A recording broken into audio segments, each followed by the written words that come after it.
that.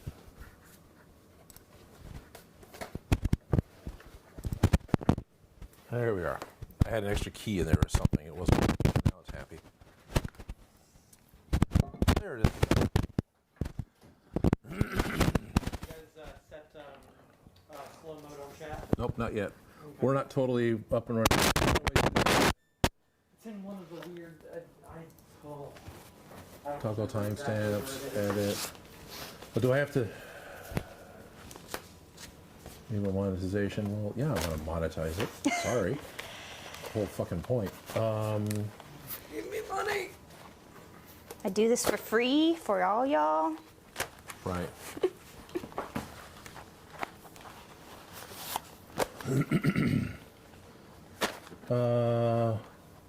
So I have to do that. Oh, is it here? Live stream Might be setting. in there, yeah. Yeah, live chat. There it is. Enable slow mode. Click. Save. Yeah. All right. So it looks like slow mode is on now. Yay! Double checking. Slow mode is on. Replay is on. Enable live chat is on. Monetization is on. So I'm Save. gonna apologize in advance. No, you can always just live stream. I guess I can like duck to go under. Right. You know what? I think we're actually live and streaming too, right? It says Are we? end stream. I think so. Hey, are we actually live while I'm trying to set this up? Because I'm doctor prepared. All right, Mod Podge. All right, you Mod Podge. Yeah, it looks like it. Are we live? Yeah, I think we're live. Oh. It says end stream instead of start stream. Oops. How's it going? Oh, look at there's people watching. Well, that's good. At least somebody's watching. So, hi, I'm Odin, and this is my friend Felicia. Hi. We know each other from working for Smosh a few years ago. Running around in the background is Joe. You know him from being in the Gundam costume. He's actually trying to get some other space set up. We're trying to build a paint room in the corner so we can actually do more airbrushing and 3D printing in a dust and climate controlled environment. So from time to time you'll hear the door open. Maybe, maybe not. That's all his fault. And on the floor around here somewhere we got Toby, but of course he's going to be kind of hard to see. He's way Toby, down here. No, he's... No, that's fine. Yeah. But Toby is here. What we wanted to do today was start working on a set of Witcher armor, and we're going to use Ben Eady's or Dreadmaker Roberts foam chainmail armory. He sent me a package a couple of months ago, and we talked about what we want to do with this, and honestly, the Witcher armor seems like the best idea. Well, they're just rectangles about the size that it goes right up to. Right. It almost, a sheet almost makes exactly the size we need. And we think we can get the parts we need for the 6 or 4, however we want to make it. Pads that go on the shoulders and arms. Might need to get a little more from Dreadmaker Roberts to be able to do the corset pieces. But that'll happen later. Today we're focusing on the pads, right? Yeah. Well, if we do it my size, I think we could do them all because when I worked out the pattern, Okay. they're a little tiny. So, well, you talked about wanting to make it so it would actually fit your husband. And Yeah. if we want to do that, I'm totally We're going to cool do with it that. size large. Size large? So okay. it's just an easier generic size to do. Okay. But, you know, Right. like, it should fit about It should fit. one sheet should fit. But I was just laughing because I could probably fit. Right. Because they're so tiny. They are very tiny. But you'd mentioned there were 3 possible. There's 3 possible. We had talked about it. We tried to discuss beforehand as if we were pretending like we were prepared. As you can tell from the way the stream started, Yeah. there's the shoulder piece, and then there's the upper lower arm piece. Yeah. And then most of the artwork looks like it's 2 different pieces. You were pointing that out. I didn't even notice it. Okay, so I think there's 2 different armors. Oh, okay. So the more advanced one, I think it's broken into the 2 pieces. Was that what it for was? sure. Okay. But the other one, I keep seeing the artwork where it's 1 piece, but then it could be a flap, and it goes either way. And I've seen it both ways, but Right. I think the other armor is the 3 piece. It's 3 piece. Okay. But in reality, that it's a whole bunch of them are just that 1 piece. So. Okay. We talked about it. I think we should go ahead and do the 1 piece, and then this thing make it a flap so it looks like it could be 2. Yeah. I don't know, whichever. It's all completely doable. That one only has stitching on one side, so it would be a flap anyways. It Okay. doesn't have both things stitched down in the center, so it does kind of do that anyways. Cool. But just based on the stitching. All right, we got a few of these made, so I can start putting together another sheet. Or do you need my help doing? we're going to do a lot of sewing, which is awesome because I can sew, but that doesn't mean I'm accomplished at sewing. So. Honestly, we probably should figure out cut out probably the more basic pieces. We were going to use it as a foam armor, and then we could probably see how much we really need. Because that's true. Depending on how wide it is, we could probably pre-cut the sheet. Sheet a little bit? Is that a dryer sheet? That is a dryer sheet. Okay.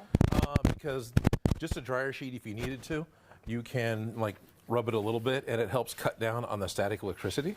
That makes a lot of sense. I actually know that from working with plastic. I've shocked myself so many times working on projects. Yeah. I mean, it's you get the unscented one, so you don't smell like electric baby powder or whatever. But I usually use the spray stuff at work. Well, there you go. That'll work too. I spray the chiffon and then I spray myself because it's static. For those of you who haven't seen this chainmail before, here's a piece put together. This is just made. It's a single sheet of 2mm craft foam. Ben's made a die cutter, so he's able to very quickly die cut a piece that makes effectively macrame. There you are. Style chainmail, and this loops together into a very convincing looking. I know Adam Savage had a really good video about this. This is the first time we saw it was on Tested, where they went through and then painted it to give it the silver texture.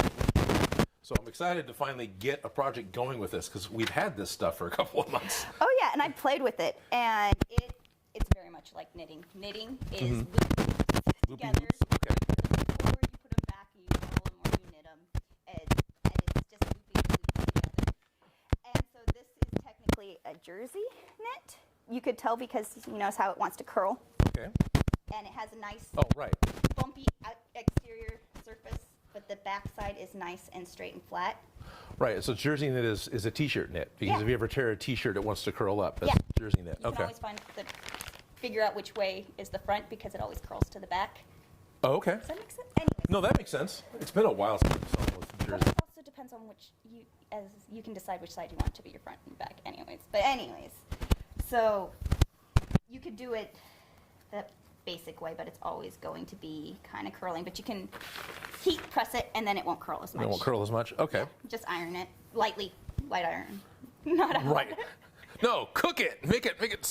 Yeah. Returning the goo. And then this is what you would call a garter stitch. Well, it's technically two pieces sewn together, but what you would consider a garter stitch. So it's loopy on both sides. So it's loopy on both sides? Yeah, both sides. And then it doesn't want to curl, it lays flat. Right. But it takes significantly more material to do the same amount of... No, I'm not an expert in chainmail, but this looks more like the pattern I'm accustomed to seeing. Yeah. With the alternating, not that side, with the alternating, whereas this doesn't. I mean, I'm sure it's still... No, I know. I'm just saying it doesn't curl. It's just another option. Like,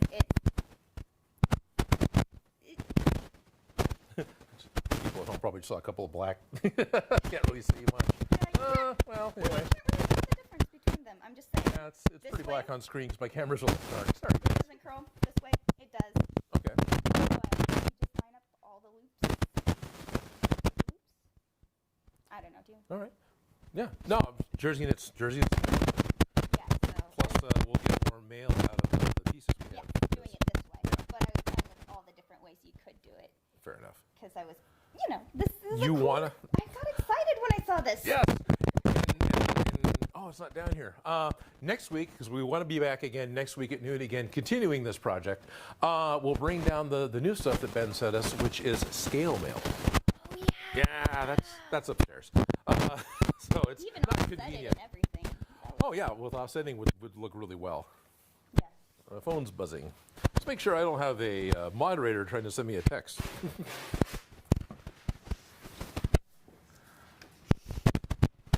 My mic? Your mic is cutting.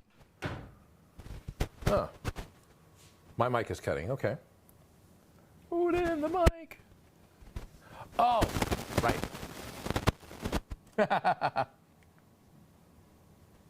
Okay. The mic is cutting when I'm changing angles on the cameras. I thought on was on, but I guess it's not.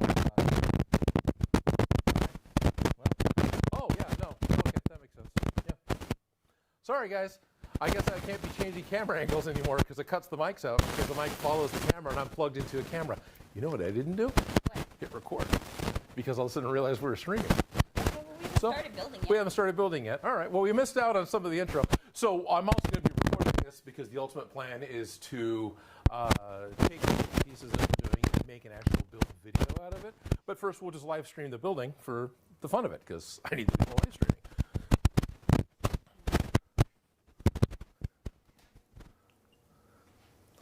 I'm going to walk around.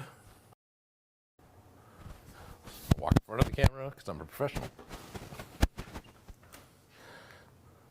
Yeah, we went with 8 and 7 inches. Walk in front of the camera again. And then this was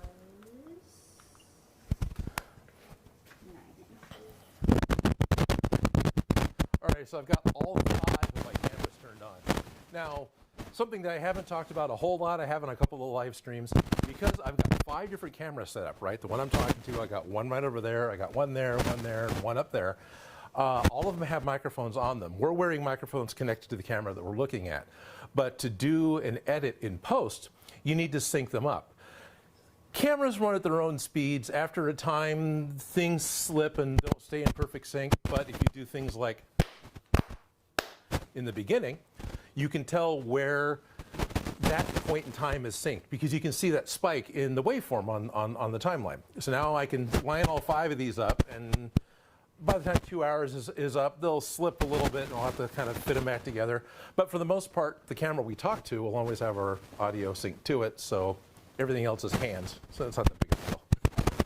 Okay, but sounds like I won't be changing cameras because we lose audio when that happens. So the basic measurements you need to get going. Yeah, yes, what's the basic measurements we want to get going with? So neck to shoulder plus overhang. Okay, The easiest way to figure out this measurement a little bit. So, might write it. right, okay. It's on the thing. You need to, from your neck to your shoulder seam. If you're wearing a t-shirt, it's Sorry, your just seeing shoulder this? attaches to it. I wouldn't pulse over your shoulder. It's too tight. Just use something that's fitted right on where you want that seam to be. I'm actually got a proper one. Okay. Okay. And for a seam, I'm going to say it's about 5 inches from neck to shoulder. Okay. And then you want to add the overhang. And Right. I think I ended up with 3 inches of overhang. I know it sounds like a lot, but it's not. Well, it's not because you're going to have your costume armor underneath it, which is going to bulk you up a little bit. You're going to have the second layer of foam that'll bulk you up a little bit. So if you want enough visual overhang, 3 inches sounds right. So this is me for my size. Okay. With the overhang. Just enough little bit of overhang. But I'm going to go with about 8 inches for the Right. Bring up Thorcules. Oh, good. He's totally on screen. Just barely. So we're going to have this size is going to be right about there Okay. with the overhang. Cool. There you go, Thorcules. Anyways. Pop out the chat and see if I can't. I'll try and check the chat on occasion, but It's not that bad. stop shooting the fireworks.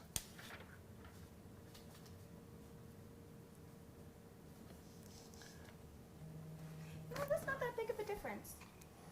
I was thinking this looked way too small and this one looked huge, but Hello, Brandon. I think that's about right. Yeah, I figured that. That's why I answered the call.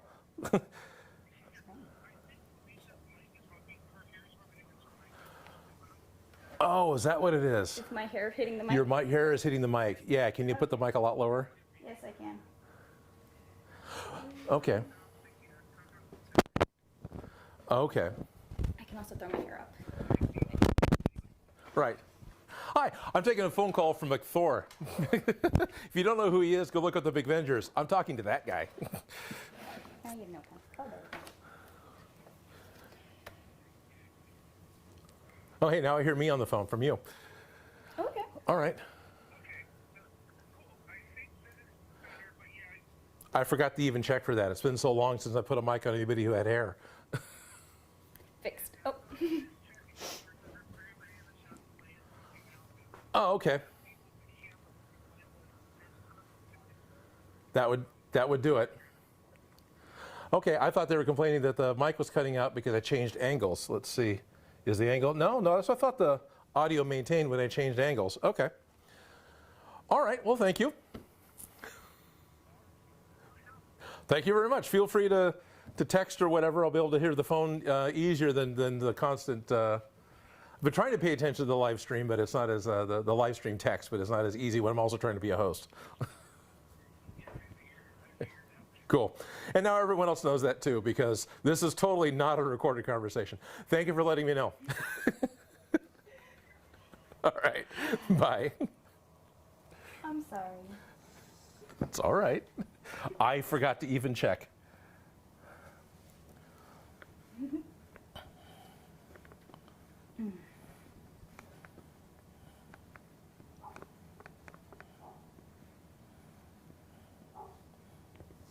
All right. Do you need something? Oh, you got a pencil in there? Okay, good.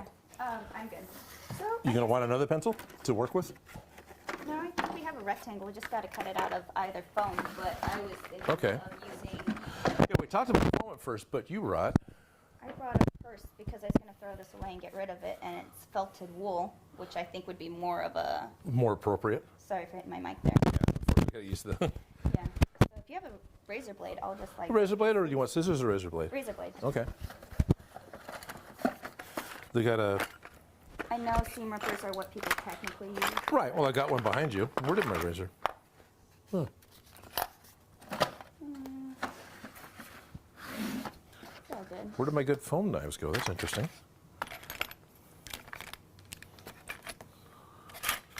Neither one of them's in here. That's weird. Did I set them somewhere weird for? Oh, they just they got pushed a little too far back. Okay. Okay. So. Yeah, just worried because that's got the better blade in it for cutting foam. So we should probably do the base, and if you wanted to get the chainmail, I think we should do it about the same size because I'll just stitch it in Okay. when I stitch on the edge pieces. Okay, so you want me to just start putting? Well, What did I lose? Oh, that's the lid. Okay, I'll grab that in a second. okay.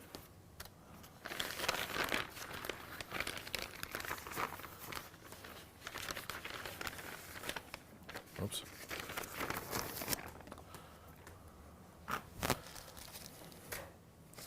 There's all the other. Oh no, that was actually for doing a chainmail shirt. Yeah, that was my designs for chainmail armor.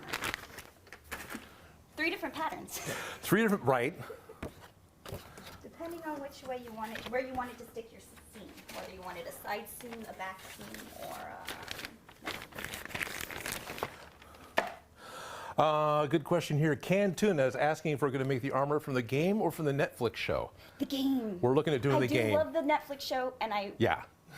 that is not impossible, but we're doing the game because it has the chainmail, and I Right. wanted to play with this specifically. Right. It was something to do this with.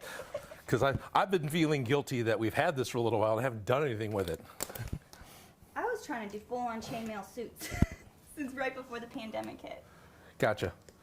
My mic? No, my mic is working. Oh, right. You guys are probably hearing left and right. That's because I have a microphone And I have a microphone. and we're both plugged into different channels. So if you're wearing headphones, it may be a little weird that it's going back and forth.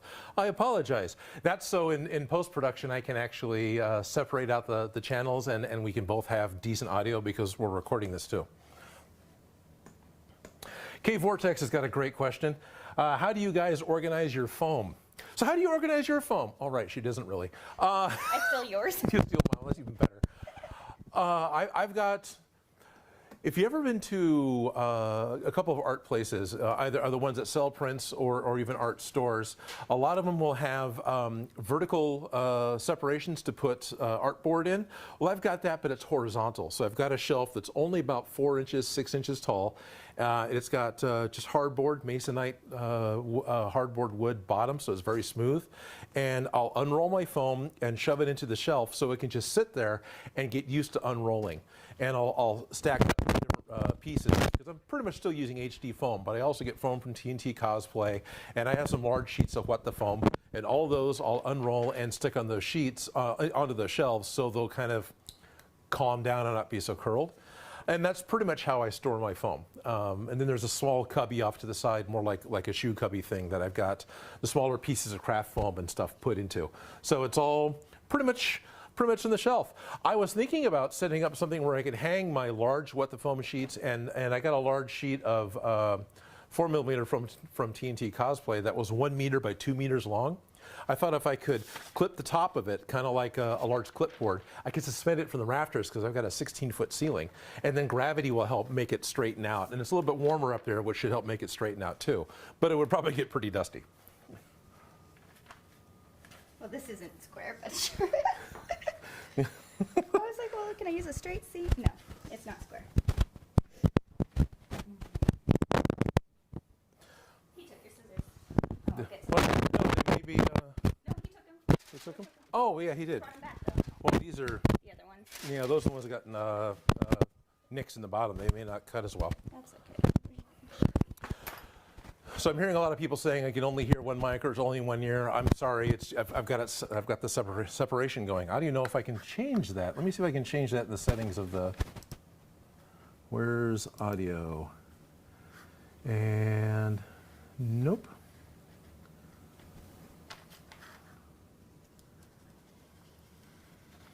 Not seeing if I can. Nope, I'm not seeing where I can mix it down to mono from here, so that is unfortunate.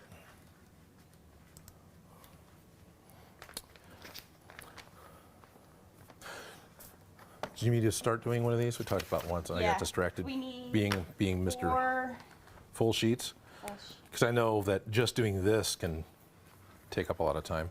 No, I know. It's crazy how not straight of grain this bag is, but it's wool, so it doesn't really technically have a grain. Do you want a ruler? No, I have one right here. Oh, okay. Oh, the one you brought. Yeah. But I'm just laughing at how not straight this is. Oh, yeah. Oh, the bag. Yeah. It probably stretched No, it's over time, or it's just the way it I've had is. this since before I started working at Smosh. I bought it for $5 at Target. It's Well, it's. good 1/4 inch. I think felt, yeah. you want it against the edge. I think the edges flare out towards the bottom. No, I know. This was a straight line, so I just. Yeah. Okay.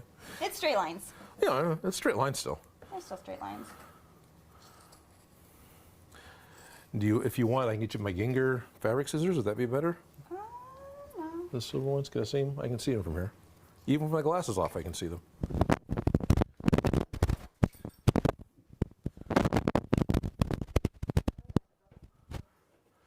Yeah, I would.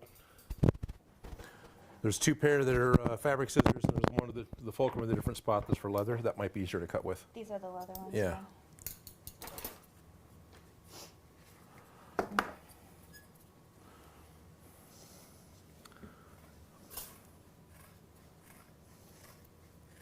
Yeah. The original plan was to do foam. I just saw this, was throwing it away, and went. I always like using recycled materials, so. People are still saying that it's weird. It shouldn't be, didn't I?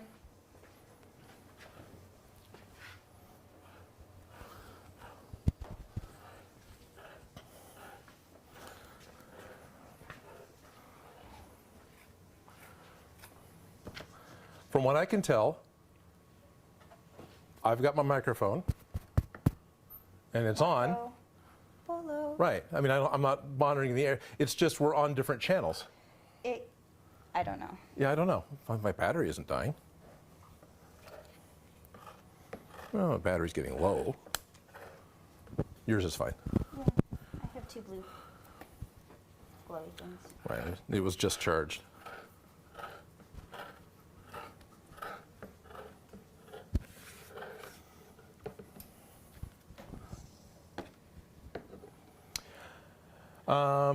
Someone's asking if there's a way to thin down contact cement. Yes, there is. Barge actually makes a contact cement thinner. So if you want to get something specifically designed for contact cement, they actually make it. If you want to use something else, I use naphtha, right? At NAPHTHA. What? Is that like felt naphtha? I don't think so. I don't know. I've never seen anything else spelled naphtha. Oh, okay. Spelled like that. Is it an incredibly toxic liquid chemical? Yeah. no, Oh. it's stuff you wash your clothes with. Oh, I doubt that. Both xylene and naphtha are chemicals that are in contact cement. In fact, they're the couple of ones that really make you want to wear a mask while using it. I have poured naphtha into my contact cement to thin it back down again because I buy it by the gallon, and sometimes I get towards the end, it gets a little thick. So yeah, you totally can thin it back down. Okay, so these were... It's hard to find that stuff if you're in California because, you know, California is always trying to be safe about all those types of chemicals. I can define some of those or substitutes for them. There's one called Industrial Maintenance Cleaner, I think is what it's called. And Ace Hardware typically carries those around me, but the big box stores don't. When you buy the big giant gallon of it, do you find yourself thinning it out, or does it last? It lasts for me. I will thin out towards the bottom of the gallon because it starts to get a little thick. But generally, I'm transferring it out of the gallon container into a glue pot. And so what happens is what's in the glue pot starts to thicken up, but what's in the container, since it's a sealed paint can, it's usually doing really well. Well, sometimes what I'll end up doing is I call it cycling my contact cement. I'll just dump all this back into the good stuff, which is contaminating it, but I'm going to use it all up anyway, and then pour again back out of the container, and most of the thin stuff that's in the container pours out faster and easier, and then it sits over there, it mixes back together and kind of gets into its next level of fluid, homogeneous, whatever. But anyway. Okay. Trim off an inch off this one. I keep talking, I'm not going to get very far on this. To sit down and watch TV and put a couple more of these together this week. Yeah. I don't know. I'm just going to trim these down. No, you totally, you keep going. Okay.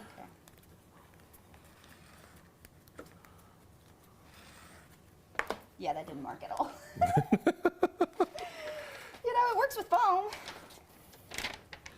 What, just marking it by cutting it? Or? Yeah. Yeah, I'm sure it totally hit it. No, you're hiding, this is all going underneath, right? Yeah, you're not going to see any You're of not it. going to see any of this, You might, except, yeah. if you look at the underside of the armor, but I think this would be a good thing to see. It's going to be a great thing to see. No, Like, that's the texture, the color. It's a Like, good- it's a great, a really good choice. yeah. Look over here. Oh, Lego Nerd says, I found you from the Freddy glove. Right on. And hey, Lego Nerd, I'm a Lego Nerd. Nice to see you. Nice to meet you.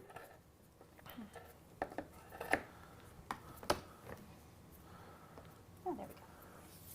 So the plan today is to run for about 2 hours. So we've got another 90 minutes or so for this. Can guarantee we're not going to get finished today, but we can get as far as we can. And we'll be back again next Monday at noon, hopefully with a little more of our stuff together. And right now we're going to keep going with doing live streams at noon on Monday, at least until this build is done, and then maybe even beyond. So Depends if y'all like it. 10, yeah. If everyone, exactly. Depends on how well everyone likes it and puts up with it. I'm just going to stay yours. You would. Yeah. All right. You want me to just add to one of the sheets and not Well, start a whole new one? I figured we have 2 sheets started Right.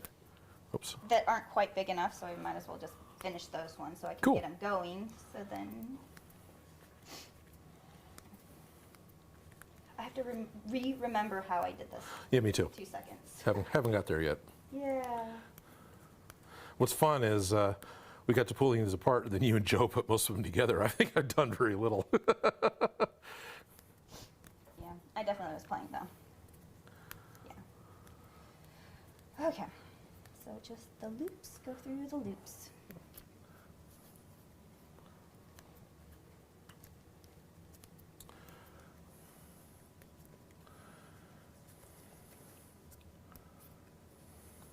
Okay, Nick Sanders has got a good question, asking if I always use the same brand of foam. I I do get partial to the brands of foams that I've got. HD foam is absolutely my favorite foam. Why is it my favorite foam? Well, because it's got a really excellent balance of price and strength. HD foam is denser than the craft foams that I've used. It's far denser than the garage floor padding foam, the puzzle piece foams, right? And it's also got a really good fine grain, and it's got and it's smooth on both sides. So all those things together make it my favorite. What the foam is flippin' phenomenal. It is a much denser. I think it's got some rubber infused into it as well, because it kind of smells like it when you're working with it. So 2 millimeters of What the Foam or 4 millimeters of What the Foam can be as strong as 6 millimeters or 10 millimeters of HD foam. And the 2 millimeter version of What the Foam, which we might use with this costume, can actually be used for functional strapping. So it's foam you can sew, and it can actually take the stress of being stretched. Big deal. That is a big deal. What the Foam is color coded, so whereas HD foam is all a nice neutral light gray, What the Foam is color coded, so the 2 millimeters is red, the 4 millimeters black, and the 6 millimeters gray, which makes it really easy for instructional videos. But I've run into an issue that the few times I've wanted. To be black. I want the well, no, the red one being black is easy. It's when you want the red one to be white that like sucks. Yeah. I mean, it still works, but Just changing the colors because you're kind of committed to. you're kind of committed to that bright red undercoat. Yeah, it's like and it was. We were talking about, because when the guy released the stuff, he released the file so you could laser cut your own, and we were looking at using What the Foam to make the links, but they would be red. Yes, but they'd be so much stronger, and I could feel like you could get a whole shirt out of it without having to worry about it tearing. Yeah, and it'd be great if we made Sith chainmail. The Red Knight. The Red Knight, yeah, exactly. Yeah, well, we'll make the Red Knight from the Fisher King. That'd be great, with a flamethrower for a head. Yeah, because we were thinking about going up in a size to get the right color. Right, yeah, that's true. We're thinking about going up to the 4 millimeter, because at least it's black foam to begin with What the Foam, but we'd actually have to increase the size of the chainmail to compensate for the thicker What the Foam, which, still, whatever, as long as it worked. So, and then of course I'm realizing I haven't talked about Tnt Cosplay. Tnt Cosplay was the first foam distributor that I knew of where I could order foam that didn't have texture, right? That was the big thing I was being told. It was so Tnt Cosplay foam is denser than floor mat foam as well. It's smooth on both sides. It comes in black and white and neutral gray. It comes in, I think, the widest variety of thicknesses out of the three that I've mentioned. And they're a very friendly little privately owned company in Texas, and I've been to their facility, and they are nice people. And in fact, some of my cos tools I've purchased from them. So their foam is also excellent because it's a good dense foam. So floor mat foam is the softest, it's the squishiest. Tnt Cosplay foam is the next as far as density goes, but it's also still very smooth on both sides. HD foam is even denser. You can hear it when you take a helmet off and set it down on the table. So it's even thicker, and then not thicker, it's even denser, because HD is high density or whatever foam. Might be, high definition. I don't know, which one of the two. And then you have the What the Foam, which is a whole new class of what if EVA and Warbler had a bastard child. Is that why it's called What the? Yeah, and that's kind of why it's called What the Foam, because it's a great idea. And same thing, I've met all the people that run all those companies, and they are all really friendly, enthusiastic cosplayers themselves, all of them. And any of those products I think are fantastic. All those were easy for me to meet because I'm kind of in the United States, and so are they. I know polyprops.com, or might be .uk, is a big mail order for being in the UK. And Luminous Studios, there was one from Australia, the first place I found EVA foam clay. So there is a mail order online distributor specifically for Australia as well. So you're not stuck only ordering overseas from the USA. Yeah, that's nice and long-winded. No, but there's a lot of foam makes Foam makes its thing, yeah. well, it's the basis of a lot of your creations. Kind Oh. of really neat. Yeah, I've been working with foam forever. It seems like, or mid-90s, I was in a puppetry class in community college, and we were making foams from basic polyfoam, the stuff that, couch foam. Yeah. Yeah. Right, and that was the first foam I worked with Barge. Did that with Easter Bunny feet. There you Carved go. it with one of those electric turkey cutter Yes, knives. those works great. The electric turkey cutter, the electric meat cutter knives are fantastic for carving the 4-inch couch foam. Oh, that's actually what Guar uses, or at least did. So that totally works. Yeah, no, I love foam. Yeah. It's an amazing material. I know I went against it using the felt, but No, it's different pieces for costumes. It's fine. I feel like it's just I will use whatever I have on hand. Right. I'm very foam oriented on my channel, but I don't want to pretend like it's the only material to work with, because it's not. It's just what I got a lot of and what I'm used to working with. Also, I'm trying to get something done usually within a couple of days so I can make a video a week. And so foam for me is a fast thing that I can work with. And that's another big reason why a lot of my stuff is foam. Yeah. Remember when I tried to use cardboard? I remember we tried to use cardboard. We tried making, there's a superhero video for Smosh, and making jokes about how guys are totally covered in armor and the women are wearing basically an armored bikini. So we had to make this big, full-body, non-copyrighted armored superhero suit. It was actually, since she was in charge of wardrobe, it was supposedly her responsibility. I helped a little bit, and this thing, well, I did. I don't think I helped a lot. No, I know, but it just was like one of those things. I had 18 superheroes to do, and that Right. one thrown on the back, and it needed to be able to come completely apart and put back together. Right. Because that was the whole joke. It was supposed to fly together. So Yes, so we had it all rigged up with magnets and pulled it. Shane was a sport though. He wore it well and laughed at it when it fell off. And In reality, foam, if I had just thought to use foam, it would have saved so much. you actually wanted to use Warble at first. Well, I did use Warble on the girl's Oh, outfit. the girl's outfit. Okay, that's yeah, what it that's was. how I got it all foamed and perfect. Like, Okay. yeah. Right, because you just form it over a mannequin. Well, I formed it over. Yeah. Yeah, But, whatever.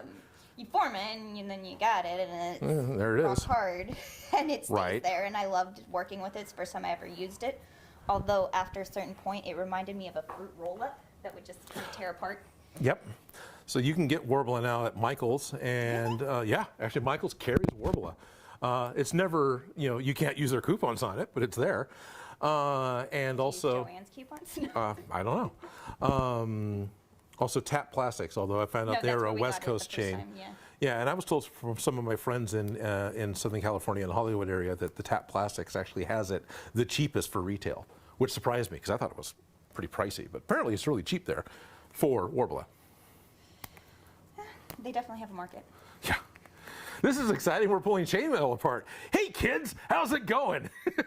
It's kind of like watching people knit, or I was thinking pop bubble wrap, but there's no actual popping going on. There's no, yeah. It's not even that entertaining. No, sorry. not really. Let's look over really quick here. They still can't hear you.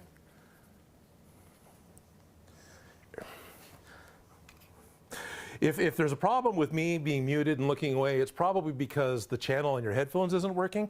Everything internally here, including people who have talked to me directly, it tells me that it's working. So If the sound's messed up, it's your fault, not mine. So. indications are, yeah. Is there a way that I can see left, right channel on? Nope, YouTube doesn't give me an audio monitoring.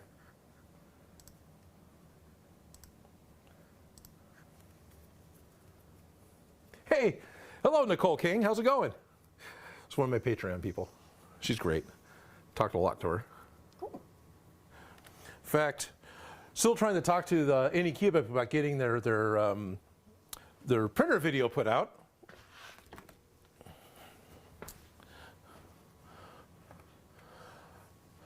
But yeah, here's a black prop against my black shirt. You can totally see it. Oh, that helps a little bit, yes.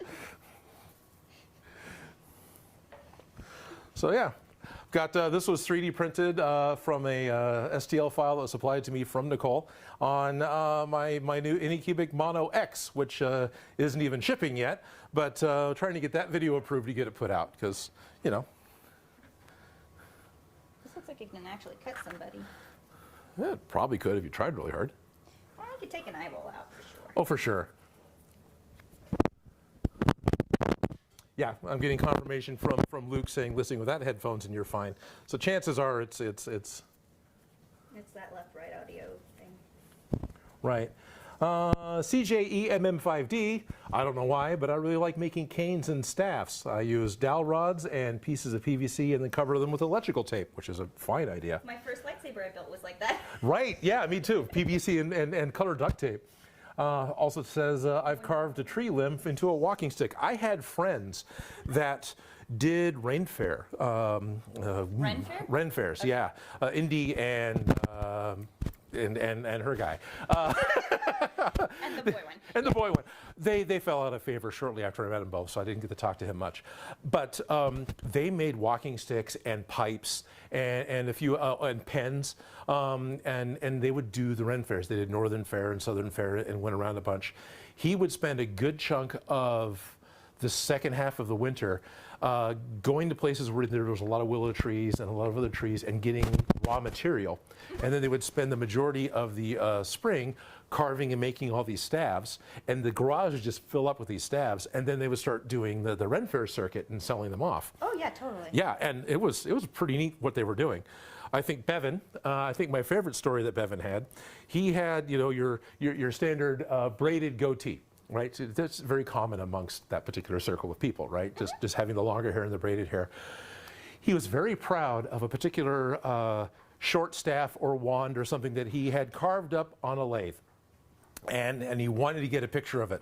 So he's turned it off and he's leaning down to get a picture next to it, and his beard got caught in the lathe and it spun up, but the motor was off. So it was just the inertial force, right? So it didn't rip his beard off. It's and just took a picture. And then he extracted himself from it. It's like, yeah, that would suck. Oh, I would have a heart attack. Uh-huh. I'm so glad that it was, you know, off and on its wind down, because if you have a strong enough lathe, yeah, just remove your chin. Yes, I was just thinking that. I would hate Yeah. to get my hairs.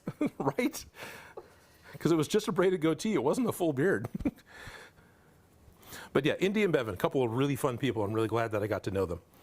I worked with Indy at Play, so that was 96 to 2000. Oh, wow.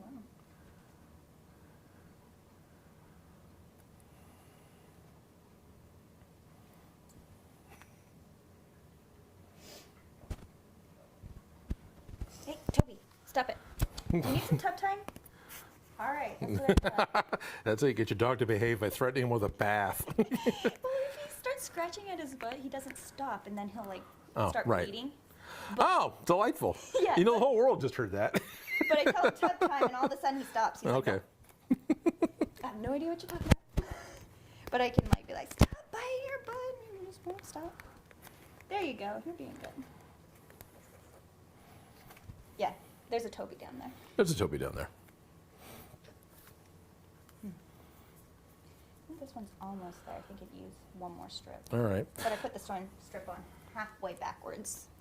So I thought a lot about how we needed to prep some of this, but yeah. Yeah, I know. Complicated rectangles.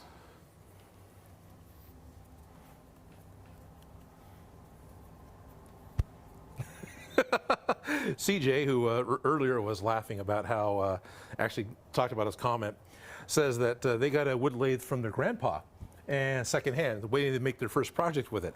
I understand. I've got a secondhand wood lathe. I've only done one project with it. I was pretty dangerous with it, but you know, what did I lathe? PVC, which in itself is fine, but PVC is a bit flexible, right? So when it Yeah. starts spinning up, it kind of starts to hollow. bow out, because it's hollow. Is probably why it was I know, bowing but out. it's also the centrifugal force pushing Yeah. the center towards the So what I ended up doing is actually putting on a work glove so I could actually kind of steady the pipe. But of course, same problem. If I got close to the ends where there were grippy things, that would have been, Yeah, definitely don't try that at home. No. So I got a lathe, but I've hardly used it because I don't lathe foam. But however, my dad was a machinist, and I can remember going out in the garage and watching him work with his metal lathe and making all sorts of parts constantly. Actually, my uncle's got all my dad's milling tools now, because my dad doesn't need them anymore. He passed away a while ago. But it was really neat to watch stuff come together. One of the memories I have, my dad wanted to do is called modified midget racing. So it's a little tiny kind of a bug type of car with big wheels, and it's done on a dirt track. It has a big fin on the top. Buggy kind of? They kind of look like a dune buggy, but they don't. They don't have the suspension for it. And all you do is this hamster wheel. My mom used to make fun of it because it was like, he's putting all this time to go be a hamster. Because it was just a tiny little track, and so the outside suspension was much beefier than the inside suspension, and there was like this fin on the top of the car, which I don't know if that was an aerodynamic thing or if it was just, big fins go faster. But my memory is my dad went out and bought a whole bunch of scrap pipe and other metal, and over the period of one weekend, cut it all up, welded it all together, and had the frame that he built from scratch for his modified midget racer. And then So he built his hamster wheel. so he built his hamster wheel, and then proceeded to severely modify one of his big dirt bike motors, making new parts for it with his machines to do, to rework the engine to be what he wanted it to be.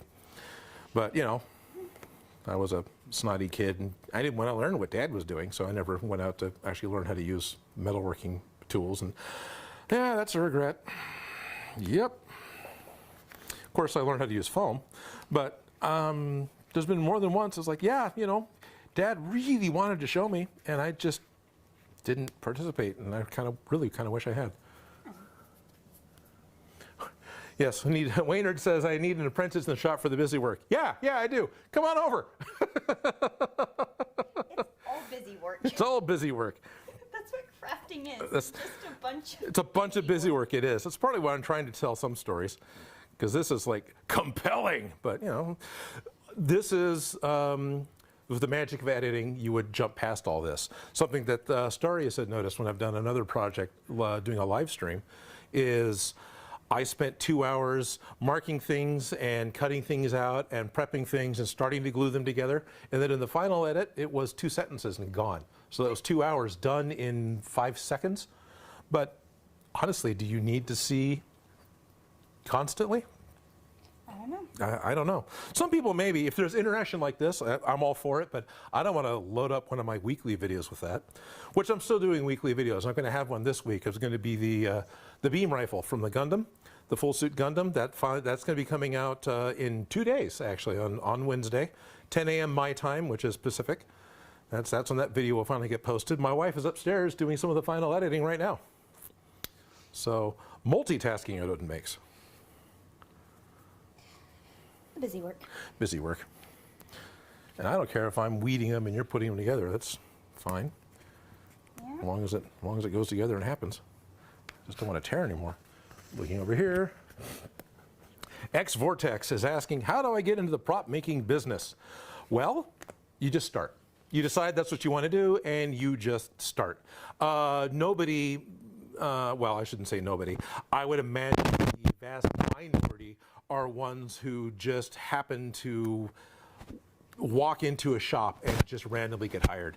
You pretty much want to prove that you can do it, because if you're going to try and do it at a production facility, whether it's they're doing skit comedy for YouTube or they're doing full-on productions, they need to know that you can do what you say you can do. So you need something to show them that you can do it, and that you can do it fairly quickly, because any production is behind schedule by nature. Yeah, always waiting on art department. Always waiting on art department, yeah. Yeah, or cameras. I'd rather them wait on cameras than art. Right, well, that's it. Yeah, usually there's things that only get set up day of, and my goal was always to make sure that those were the only people that we were waiting for, because that was just nature of the beast. As opposed to, we're ready to go, why isn't the paint dry? That's bad. So how do you break into the business? Just start. Do your own YouTube channel, start doing it. There's I'm sure you can find people in your area that want to make independent film, that want to make independent props, and it's a way of showing off. And having a reason, like cosplay for cons is great because you have this deadline, you have this con you want to go to, and it's a show. You get to show off what you've done. So that is a major motivator, yeah, a promotional, but also motivator to get your project done. So if you know somebody who's got any level of video production they're trying to do and that needs props, hook up with them. And also the market's completely changing. You can Yeah. advertise on, just put your yeah, stuff, whatever. on Instagram, and people will contact you via, That's true. which Absolutely so, can. Like, the nature of the beast is changing. I feel like if you do it, you'll keep doing it. Right. If you do it, if it's something you're actually interested in and enjoy doing as a hobby, then yeah, you can totally do it. Because a lot of it is just doing it enough that you can get your skill to where you're happy with it and you're able to easily promote yourself and away you're going to go. Plus, there's different skill sets needed in shops. You know, some guys specialize in sculpting, some guys specialize in casting. There's people that specialize in painting, and whoever's really good at what they do is pretty much what they're going to do in a shop because it's going to make everything flow better. All right, that's 20. That's 20? That's 20. And Okay. I think 20 is about the right size for this. For that? It's about the right size. So that's, okay, so 20 is getting across? Yeah, that way I can catch it in the seaming. Okay. When I, And then we'll just cut the end down here? yeah, and I'll catch it in the seaming. So Okay. if we do 20 by 20. Cool. Yeah, So how many is here? 10? probably. Okay, or 12? I mean, there's only got 4 more rows here I'll pull out. Oh, yeah, this is trying to figure out what we're doing at the ends. Yeah, well, whatever, we'll have to cut them. It's okay, we'll put that as the bad side. Or that might get, It needs to be trimmed on the inside of the way. because the plan is to trim these with some vinyl or leather or something? Yeah, Vinyl? Vinyl, right. Vinyl. Cool. Hey, Toby. Scrap vinyl. I work with a lot of what I just have sitting around. Team Dub says, hey, I'm looking so much easier than steel split rings and pliers. Yes, yes it is. I've done that. I've had friends in the SCA and I've made split ring lock nut or lock washer chainmail before. I've tried doing it a little bit with the traditional wrapping wire around a dowel and cutting it off. There's just so much. I didn't mind it, but it was too scratchy. Yeah, You know, that really, Yeah, that's all. My dad actually suggested getting a hold of a custom spring manufacturer and having the spring maker do it, but cut it at every revolution. Because the edges of springs, the way they're cut, are very clean. so you need to have a friend with the Right.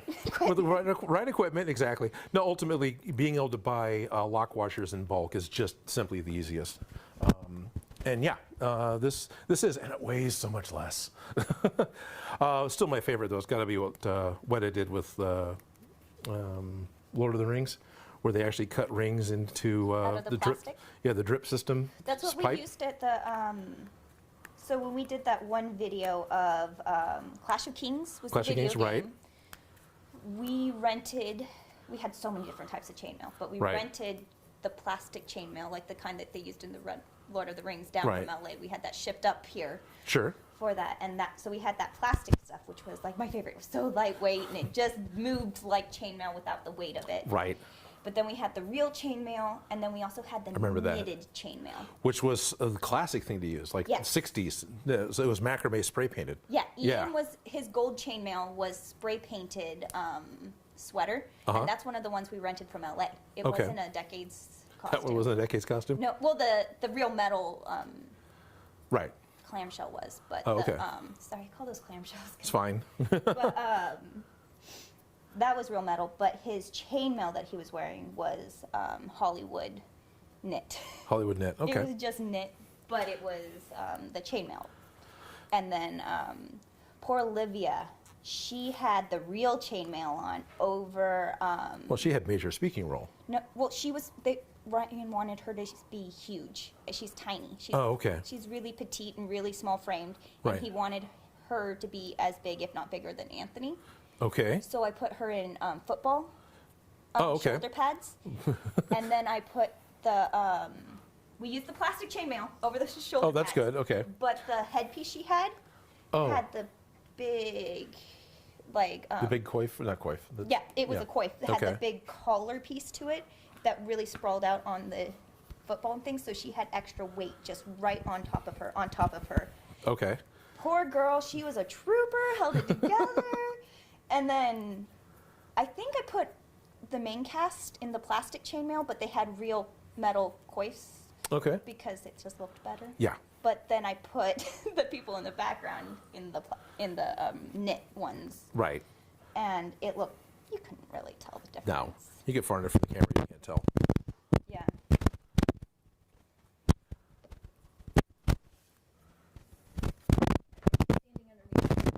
Oh, sorry. The mic gets louder. I'm hearing a comment about how the mics get louder when we're working on something. That's because the mic is right here in our chest. So when we look down right into the mics. It's difficult to know how to mic someone and keep it in such a way. We've had microphones set up just on either side away from us, and I can do that again, but then I get told about how everything sounds hollow, because when you have a microphone open to the room like that, you get the hollow room sound. So, you know, it's all part of it. Oh, the troubles. But I pretty much only have these, type like lavalier newscaster type mics. That's all I have. If we had more of a shotgun mic, more of a mic like a boom mic, if we had one of those set up, that would probably be a really good way to do a room without us being directly mic'd. But yeah, we could set that up. Maybe next live stream to where these actually go to the camera, but we have more of a room boom mic pointed at us that then runs through the switcher that's specifically for the live stream. But, you know, I've done this a few times, and I'm still refining it, because oddly enough, the only time I ever do a live stream is when I'm doing a live stream. And it's been a few months since I've had someone live stream with me. Yeah. It's been a while. Yeah. Been a while. Was it pre-COVID? No. No, it was still doing face all- masks with you. Yeah, all of my I only got this thing after NAB, so I haven't had the machine very long. Right, yeah, we're not wearing masks. We're not necessarily doing proper social distancing at the moment, but we've been around each other pretty consistently the whole time. So kind of an extended pod. You're in my social sphere. If you Right. get sick, I will kill you.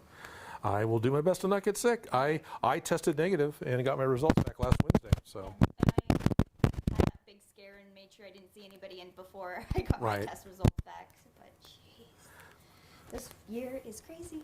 This year's crazy. No, we're staying sane. Yeah. Yeah.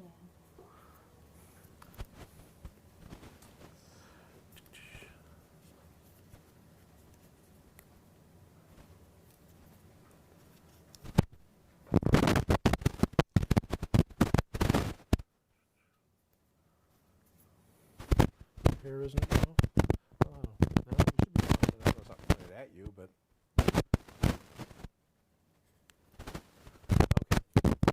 Okay. There's a lot of debate in the chat about how weird the audio is, and all I can say is, I'm on the right channel and she's on the left channel, and so if one of us is talking, you're only hearing one channel because we're only on one channel, and so those of you who have headphones on, that may be causing a problem. And if your headphones aren't plugged in all the way, then maybe you're not hearing the other channel. But I have other people telling me other people who are not wearing headphones, they hear everything fine. And just to look at the audio monitors I have, it looks like everything's fine. So, If I was listening to this at work, I wouldn't be able to hear one of us because I usually only have one earbud in. well, that would do it, yeah. If you only have one earbud in, that would do it. Yeah. So definitely I think we're going to need to, well, I will work on having different audio next week to where there's a specific mic just for those of you at home right now during the live, so you can hear mixed audio. But for post-production, I have to split us up because editing when all the audio is just mashed together is a nightmare.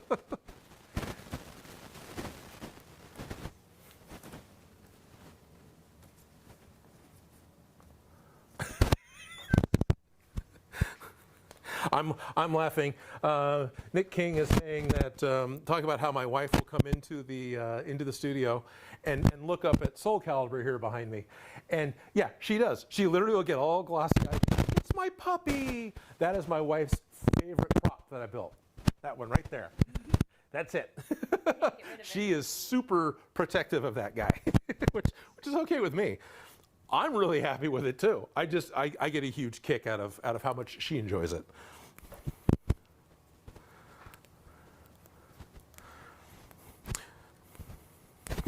Fun things is you look at this monstrous sword with all this exposed muscle on it and the giant yellow, monster eye. It's the most beautiful thing you've made. Yeah, I wonder why I married my wife.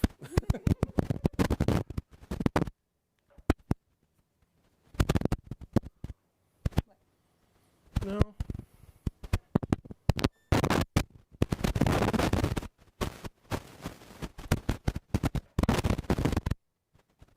No, there is some sort of... What? We're not saying anything, and I'm seeing there's something on yours. So we may be getting some sort of weird feedback. I wonder if... Well, Toby's looking. I don't think that's it. Start doing this. Sorry, people.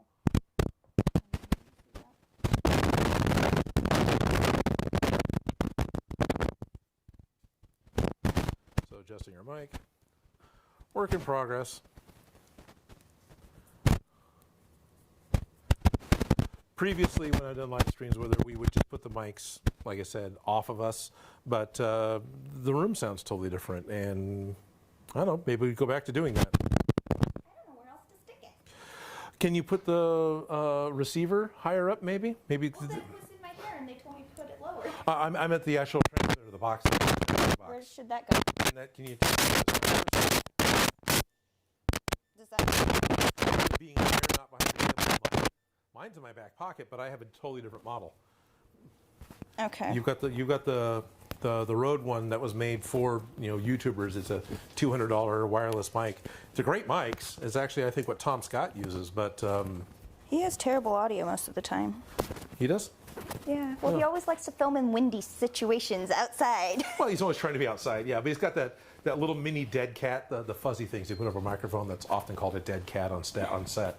But he usually has a little dead cat exposed. That's why I think it's that mic, because I got the same dead cat that sticks. But this one's actually the mic element. I'm trying to use a mic element, so I don't know. Maybe we're having trouble with the mic element. Is this the one? Oh, I left it over there.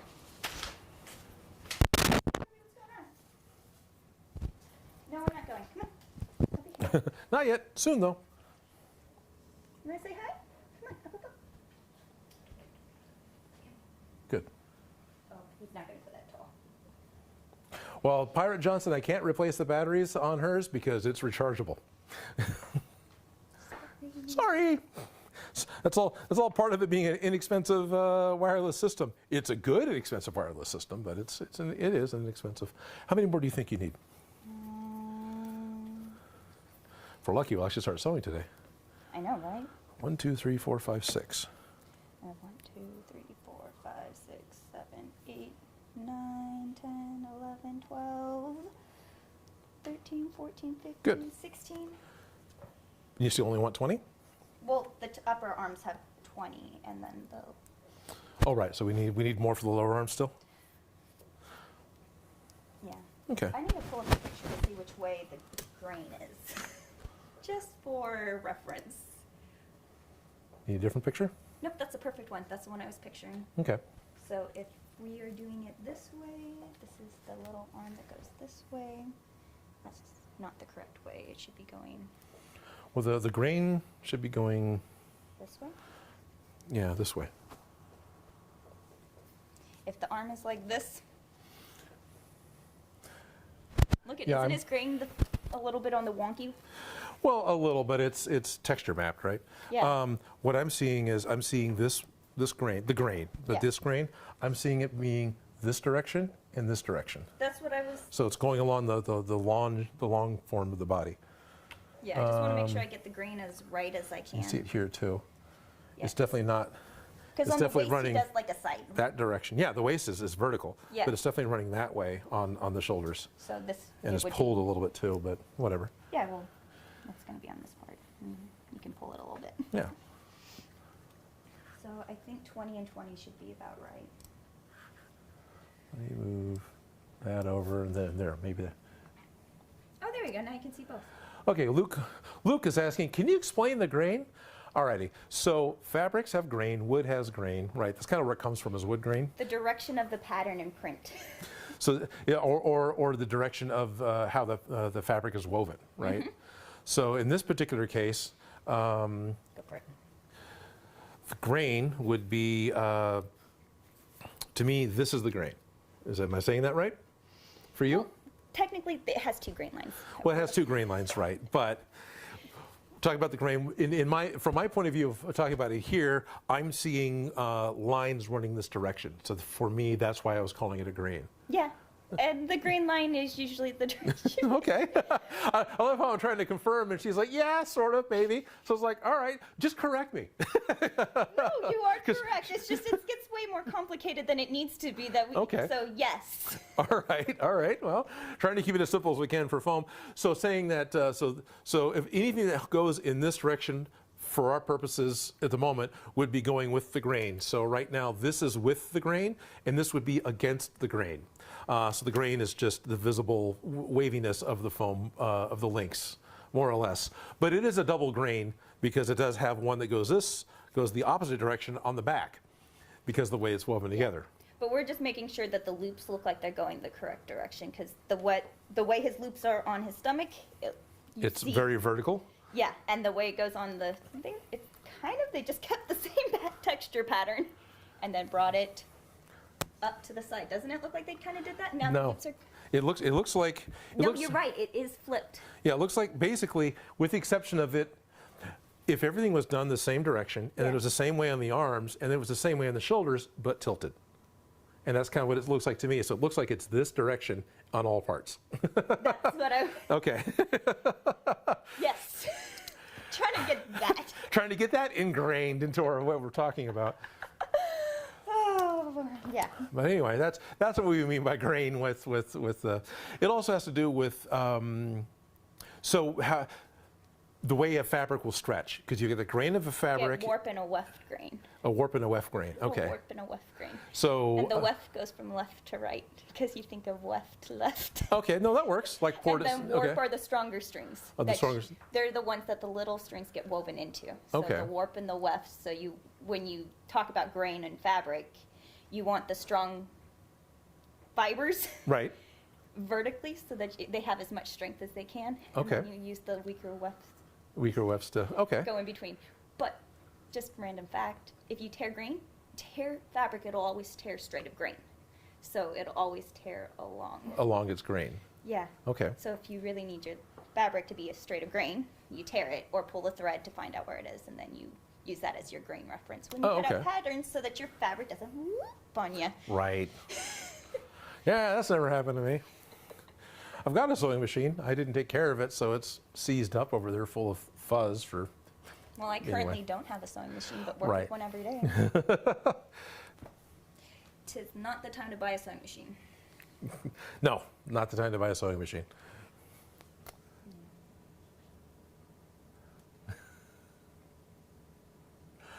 I'm seeing people saying, yes, do a live stream studio tour. That would be awesome. All my cameras are prime lenses. What does that mean? A prime lens has got a fixed focal distance from, or kind of not a focal point. When you focus it, you're kind of fixed at that point, right? So if I was to back up to the corner, like you look now, the props are a little bit out of focus. And if I come forward, they're a little bit out of focus, and it doesn't zoom. Like the foam, your telephone cameras and other cameras, you can adjust your optical zoom and move in and out. The lenses I have can't do that. Could I do an office tour or a shop tour? Yeah, I probably could. It's really messy. There's a Gundam suit sitting over there. There's a guy in a room trying to put wallpaper up because he's trying to make his space look pretty. And there's a whole shelf full of paints and tools. And yeah, eventually I need to do that. But at the moment, I need to get a different camera that can handle that kind of image. So yeah, Because also these won't auto adjust for me. I mean, they can, but I have them not set not to because I'm in a very specific set place. So yes, shop tour, not today, not set up for it.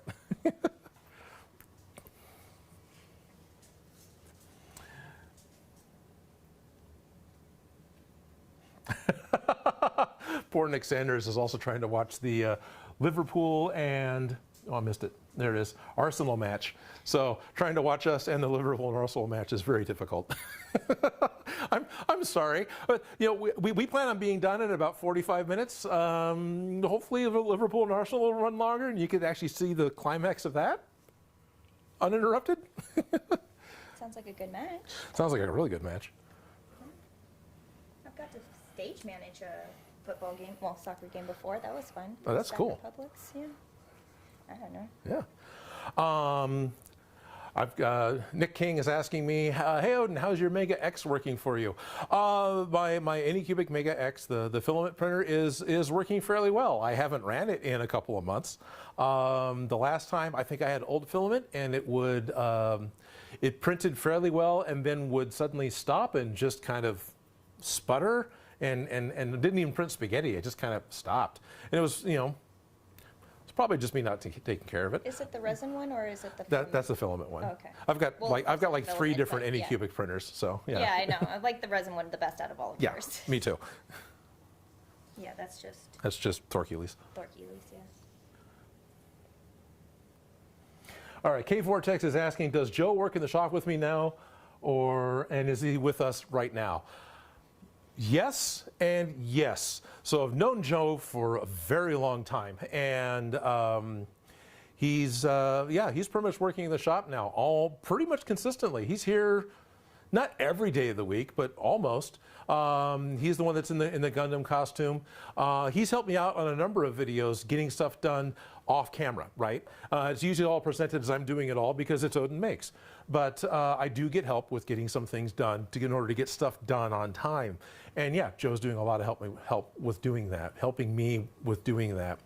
So what's happening is in the corner, we're making a little room like an office because it'll be acoustically isolated and then safe from dust. So he'll have a place to actually airbrush, and crap in the air won't settle on what he's trying to paint. And I'm excited about having that happen. And then we're also going to put the 3D printers in there for exactly the same reasons for dust, but also the room will be a little more climate controlled, because out here in the shop, it's just concrete walls. I'm in the Central California Valley, right? So it's not that big of a deal. Winter comes, I might have to put on a hoodie. It's not that cold, but it gets cold enough the 3D printers don't like it. So having an area that's going to have a more consistent room temperature, probably you'll get some better prints.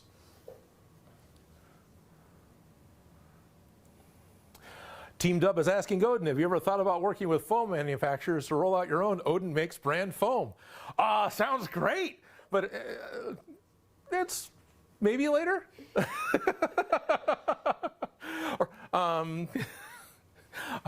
I've got some pretty good relationships going on with HD Foam and What the Foam right now that I don't want to compete with those guys. What about align with them? Aligning with them would be great. In fact, both of them have 18, 19? have- This is my last one. Sweet. Both of them have supplied me with foam. I do buy it, but especially because I can get What the Foam at Blick Art Supplies. I just like drive a mile and buy some. But both of them have also supplied me with foam. So it's kind of a sponsorship in a way where they're supplying materials, but I'm going to be using it anyway, so I'm okay with it. It's great marketing. Yeah. You get to use the product, go, hey, this stuff is way better than that. Right. This stuff's way better than that format foam. I was thinking of this craft foam, the Michaels, just the stuff that you make princess crowns and picture frames with, you know? Cool. We're getting a hello from South Africa. Oh, wow. Hello. So Jonathan, I think it was from South Africa. Yes. Hello. So do you need to pop any more apart when Well, I made 2. You made I have 2. So we have 2. So we are going to need to just continue in order to get more done. So you're okay. So we need 2 more built. We need 2 more. Yeah, that's still not long enough to do the half thing. What do you mean, huh?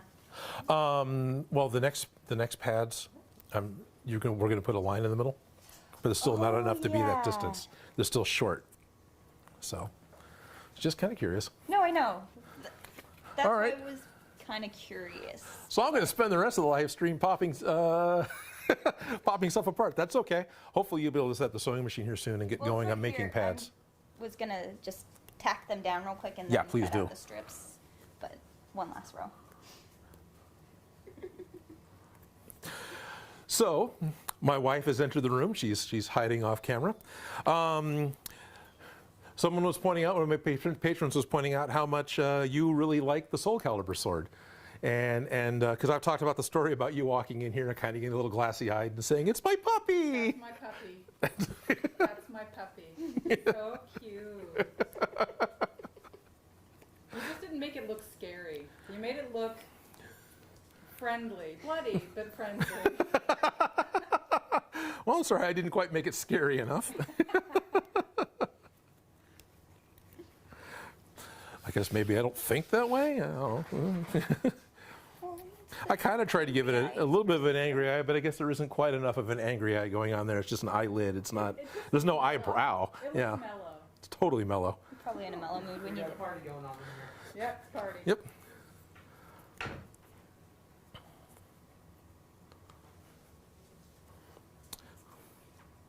Waynard, we know him as Adam, was saying, we need an apprentice to come down here and do this menial shit. Possibly do. We possibly do. It would be really great if there wasn't this COVID virus. Right, going wouldn't it be around. nice? see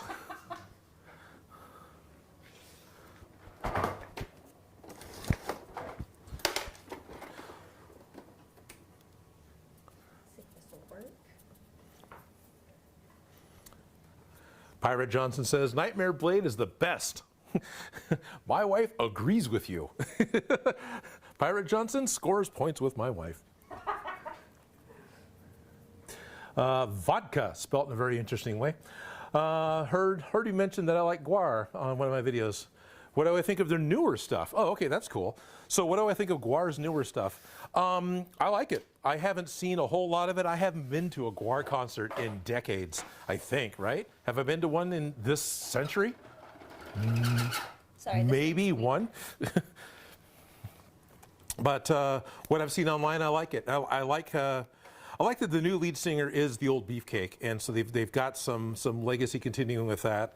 I like the new character they created. I don't remember what her name was. I know she's already left, but she was kind of fun while she stuck around. But no, I'm totally fine. I'm really glad that when Odorous passed away, Guar didn't go with him. That they just kind of rolled with it and kept it going, and I think they did fine.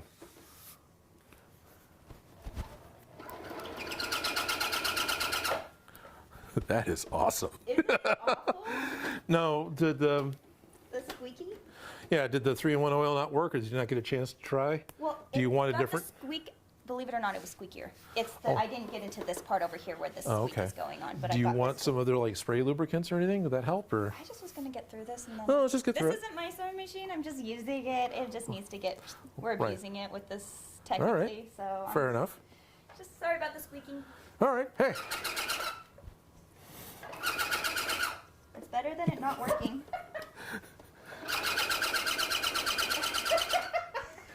All right, I'll quit screwing around. I'm not actually saying anything.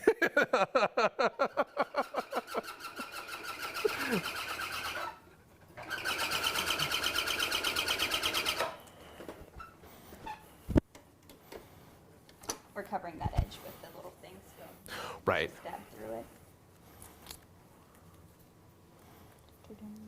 So are you stretching the? I mean, I've said it. It's more for part of the video. You're actually stretching this a little bit to make it fit in order to Yeah. fit around the corner. laying it Like, flat. so I'm not trying to micromanage. You know, I'm trying to be a No. host. Okay. Where's- Oh, that's interesting. Yeah, I just stitched it right through. Yeah, but it It's seemed a to tight br- tension, so it kind of pulled them. Kind of pulled them. Okay. Yeah, but it's going to be hidden underneath the edge anyway, Right. so. I'm just a little more concerned about. No, there's probably enough holding. It's not going to pull apart. We're going to add the edging. Oh, okay. And then That's going- that'll compress and trap it, so it won't be the thread against No. the foam cutting it. That's not going to be. Right. So you're going to fold over the edge, Okay. fold this, and stitch this down in a sandwich, so it's going to Yeah. bite Okay. onto it on top of that. This is just tacking it down so we have a flat surface we To can work paint with, it. right? Yeah. Okay, I understand. Yeah. Any questions? I'm afraid because I'm really not. I don't want to. Yeah, I don't want to be a jerk trying to mansplain something. No, I'm just No. seeing it's- stuff. I'm sewing foam on a sewing machine. Yeah, sewing thin craft foam that's Yeah. fairly brittle. Yeah. It is very brittle, and I'm just tacking it down. I'm using the longest stitch length and the biggest stitch with the loose tension. So that Okay, so it- almost a basting stitch. Yeah, I'm basting it. Okay. But I would sew it with the stitch. I wouldn't, you know, like, Yeah, you're gonna sew it with a real stitch when you get around to sewing it. no, I'm still going to baste it. Oh, okay. It's still going to be, because you have why the thickness. So of the Okay. fabric, so the thicker your fabric is, the more you have to loosen the tension, and the bigger stitches you have to take because they'll just get eaten up and they'll come out so tiny, and you wonder why when you're sewing and you get Oh. all those teeny tiny stitches that are all right there. Okay. It's usually because of the thickness of Okay. the material. So if you loosen the tension so it's not squeezing so tight and you lengthen the stitch, it will stitch through a thicker material. Okay. Cool. So since we're going through such a thick material, that's how you would stitch it. So it's not technically a basting stitch, it's just the way you sew Just- it. Yeah, anyway. More than I do. Maybe another reason why my machine doesn't like me. Oh, There was that, and I ran all sorts so of. many of these things working at the costume shop. Sequins are worse. So, yeah, I enjoyed it. It gave me a really good result, although it was warm. I bought it was a vinyl backed canvas painting drop cloth, right? So it was plastic on one side. That's what I made my spacesuit out of, Yeah. and it sewed just fine, but it looked great. It was hot because it didn't breathe at all. But yeah, Yeah, no, I've sewn through lots of strange materials. You just have to replace the needle before you sew satin. oh okay, Like if you actually want to sew something nice or delicate, you have to have a good needle. a good clean needle A that lot isn't of your sewing machine problems can be solved by switching out the needle. Just, okay. but I'm using it, and it's okay for today. Because it's borrowed, it's not hers, so why not use it? It's a rental.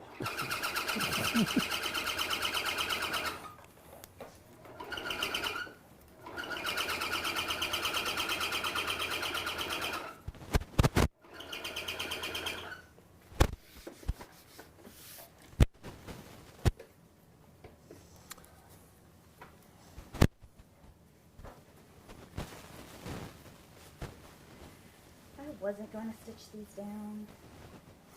Canned Tuna is asking that I've mentioned I'm making more full. I have mentioned that I plan on making more full suit costumes, and do I plan on making a full suit costume for myself?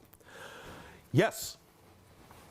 I plan on. So the plan has always been the last week of the month. We started doing this year with the Gundam costume. So this Wednesday is the last Wednesday of September, and so the new video will come out for the beam rifle. It's the final accessory we're going to build for the Gundam. It won't necessarily be the last Gundam video, but it's the last build video for the Gundam.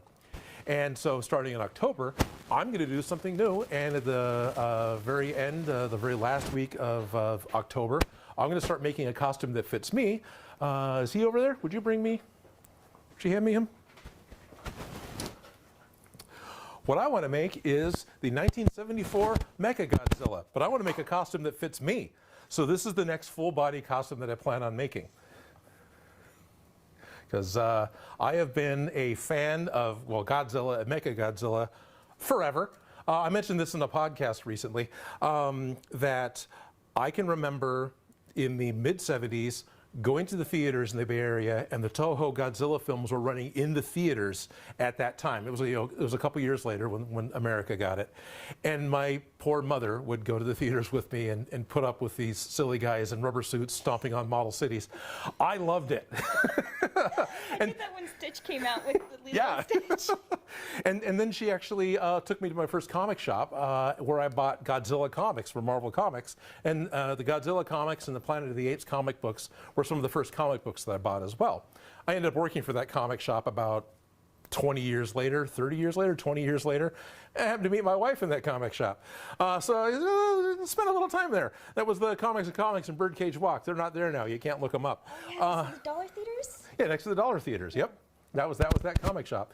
So my next big full suit is going to be the '74 Mechagodzilla, and I'm planning on starting on the head and neck this upcoming October. Should be able to get it all done in one video. Should be fun. You know, just the head and neck. It'll be a multi-piece process again. And I'll need to talk to you about doing the arms and knees and legs, because these are actually bent wire like the middle of an accordion. Yeah. Yeah. Like what about using the stuff that they have at British dryers? Because that's inaccurate. Oh, okay. Just curious. I was just wondering. They're actually bent. They're kind of They're star-shaped squared. almost. Yeah, I see. Well, them. they're like five-sided. Common. Yeah. Yeah. And so I intend on bending wire and hopefully just cutting a pattern and then sewing the pieces together and getting the wire to be in there so they'll actually Okay. kind of Yeah. move. So you just need to put the channels in the fabric. Okay. Yeah. I get what you get. Okay. Yes. Right. Yeah. Yes. So that's that plan. But not making those first. Might make those second. But Yeah. No, I would get the more complicated, the head and the body first. Right. Before trying to go for arms. But I do want to get all of it done because it's kind of fun, even though that's the wrong Mechagodzilla. Still have a Mechagodzilla costume, have the old school Gundam costume. We're good to reenact Ready Player One, hopefully come spring. Oh, wow.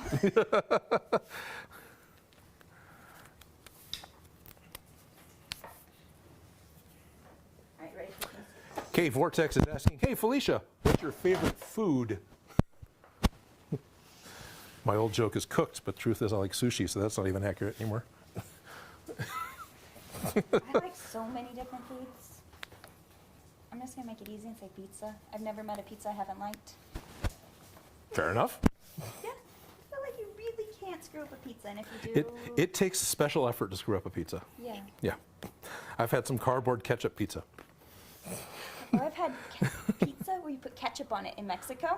Oh, that's probably good, but I meant like, you No, know. it's weird, We'll but pretend I like still eat American it cheese slices and ketchup is okay for a sauce and a cheese on a pizza crust that's chewy. So, no, this doesn't work. Yeah. Although it was strange in Mexico that ketchup pizza was really good, but it wasn't what I would describe as pizza. All right. But yeah.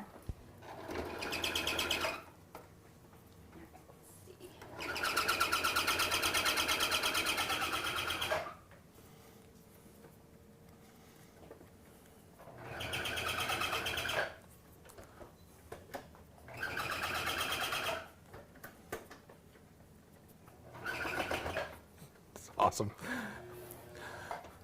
Complaining about the audio earlier. Yeah, coming out the audio earlier, now we got mechanical Y'all can noises. hear this, can't you? No, there's a fun discussion happening in the chat between like Starius and some of my other patrons and some people about characters who have wings on their feet, like Hermes Oh, and yeah. Namor, and yeah, it's like that's kind of a fun idea. Well, you see a lot of shoes with those wings on it. I know Right. that.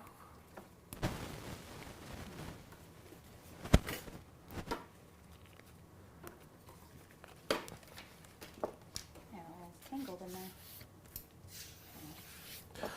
So it's been about an hour or so. For those of you who are just now tuning in, hello and welcome to the Odin Makes live stream. This is the first in an attempt to have weekly live streams. Felicia will be with me for the next few live streams. What we're doing is working on the Witcher armor, and this is based off of the base, the vanilla armor that you start with in the game. And we're Witcher 3 game. Witcher 3 game specifically. And what she's doing is we're taking the foam chainmail that we got from Foam Armory or Ben Edie. You've seen the same stuff untested. And we're sewing it to some felted wool as a backing. And this is going to make the... There you are. I'm so afraid to talk with my arm over my mic. It's going to make the shoulder pieces and the upper arm pieces. And that's what we're working on today. And this is the project we're going to continue with. And the goal is to get all of the upper body armor done over a period of live streams. Or maybe a little bit of work might happen off camera. And then we'll put it all together and make a full video out of it too. But hello, and thank you for tuning in. We're good for about another half an hour. And then we'll probably sign off around 2 o'clock my time.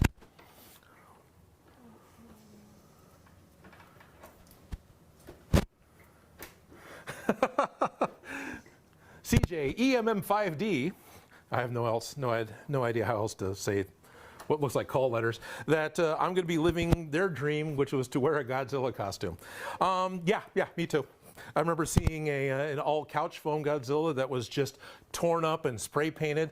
I made costumes like that. That is scratchy. It's like making cactus for a costume, but it worked. You know, he made more of the 2000s Godzilla, where he had more of a cat face, right? More like the versus Biollante, that style. But he made a really good big Godzilla with the huge tail. He had to have a handler just so people wouldn't walk on his tail. Looked great. Hope I can run into that guy when I get my costume done.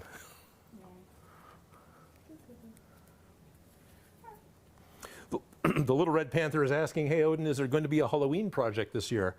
You know, I've talked about it a lot, because I know that's coming up, and I've been doing it. Doing the last Wednesday of the month is going to kind of put Mechagodzilla right around Halloween. If I can get one done, I want to. I kind of need to, because it's fun, but I still haven't decided on which one yet, right? Jason's pretty easy. Freddy Krueger's pretty easy. Michael Myers? Yeah, I can make a Captain Kirk mask, but, you know, it might be better to make a Chucky mask or a Jack Skellington head or something. I've made one of those before. You made one of those before?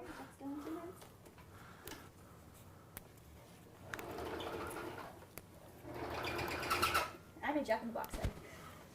Yeah, and a Jack in the Box head.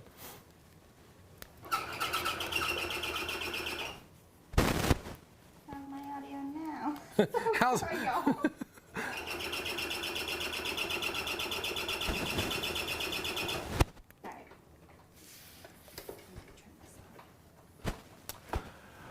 Mary Lipscomb, in all caps, is that, which I'm sure I butchered the name. By the way, everyone, if I totally mispronounce your name, I'm sorry.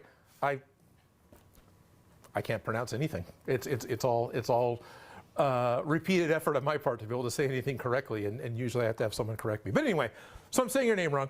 I lost there it is. So Amuri is asking me, Amuri, A-M-A-U-R-I, what inspired me to make props?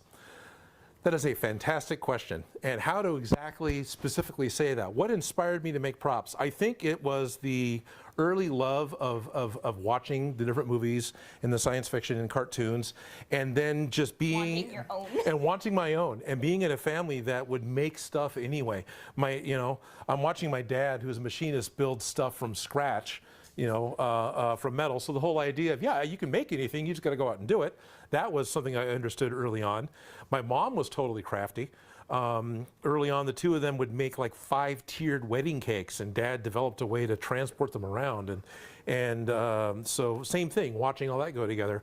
So the idea of, well, why don't I just make what I want to make from, Star Wars, or make what I want to make from Star Trek II, The Wrath of Khan. And specifically, it's what I did. Like the Halloween of 1977, did a Chewbacca suit. I didn't, Mom sewed it, but we took Dad's hard pack cigarette packs and put aluminum foil on it. That's how we made the bandolier. And then in 1982, with Star Trek II, The Wrath of Khan, did Khan SETI Alpha 5 outfit, the rags that he actually wears on the desert planet. And took like a Frogger trucker cap and cut the bill off and took a piece of aluminum and stuck that on for the viewplate, and then just all the torn up rags hanging down off of it, and sewed silver glitter, not glitter, but silvery accoutrements on the back of the gloves, because he had like metal plates in the back of his gloves, kind of like armor. So it was all very, a 12-year-old's costume. So. And again, Mom helped a lot with the sewing on that. I think I helped a little more with that one, but that was still pretty much a, hey, I want to do this, and my parents helped me a lot with getting it done. So those was a couple of the early ones I did, and that was a lot of fun. So what got me into prop making? Wanting those props. Wanting those props, love of science fiction. I'm sure there was a toilet paper tube and masking tape version of the Mach 5 somewhere around the house, and I would build all sorts of stuff out of Legos, because that was constantly what I was working with. Yeah. I was a Lego fanatic for the longest time. I just recently found out for myself really why. Even just 6 years ago, I was blowing a lot of money on Legos. And it's because it was the immediate fix of being creative and building something. Oh, yeah. Still like them. I hardly ever touch them now that I'm being creative every week on something else that I'm actually making. And it's nothing against the bricks, because they're fantastic, but I think I found a creative outlet that is actually working for me. So the need to run out and buy more Lego has kind of gone away a little bit, which surprised me, and it really took me a little bit to think about why that happened. You know, my dad was always like, yeah, well, when I got old enough, all of a sudden I didn't want kids' toys anymore. It's like, well, these are Lego. Yeah, I don't want the other kids' toys so much anymore, but the Lego. Dad wasn't that gruff. He wasn't that super dad. He was a pretty tolerant and pretty kind soul. But, you know, he was concerned watching his 20-year-old son play with Lego still.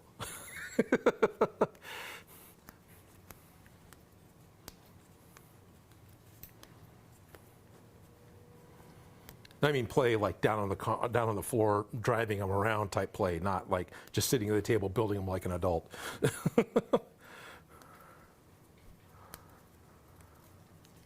So if I want a 1-inch border, I'm going to cut it out 2 inches wide so I can have half an inch seam allowance on either side. Fold it in. Yeah, so that'll give you half an inch if it's just folded. What about the exposed edge? You want to tuck that That's too? why I'm saying 2 inches, a 2-inch border. So I do fold these 2 1/4 inches in and then fold that in half. Yep, you're right.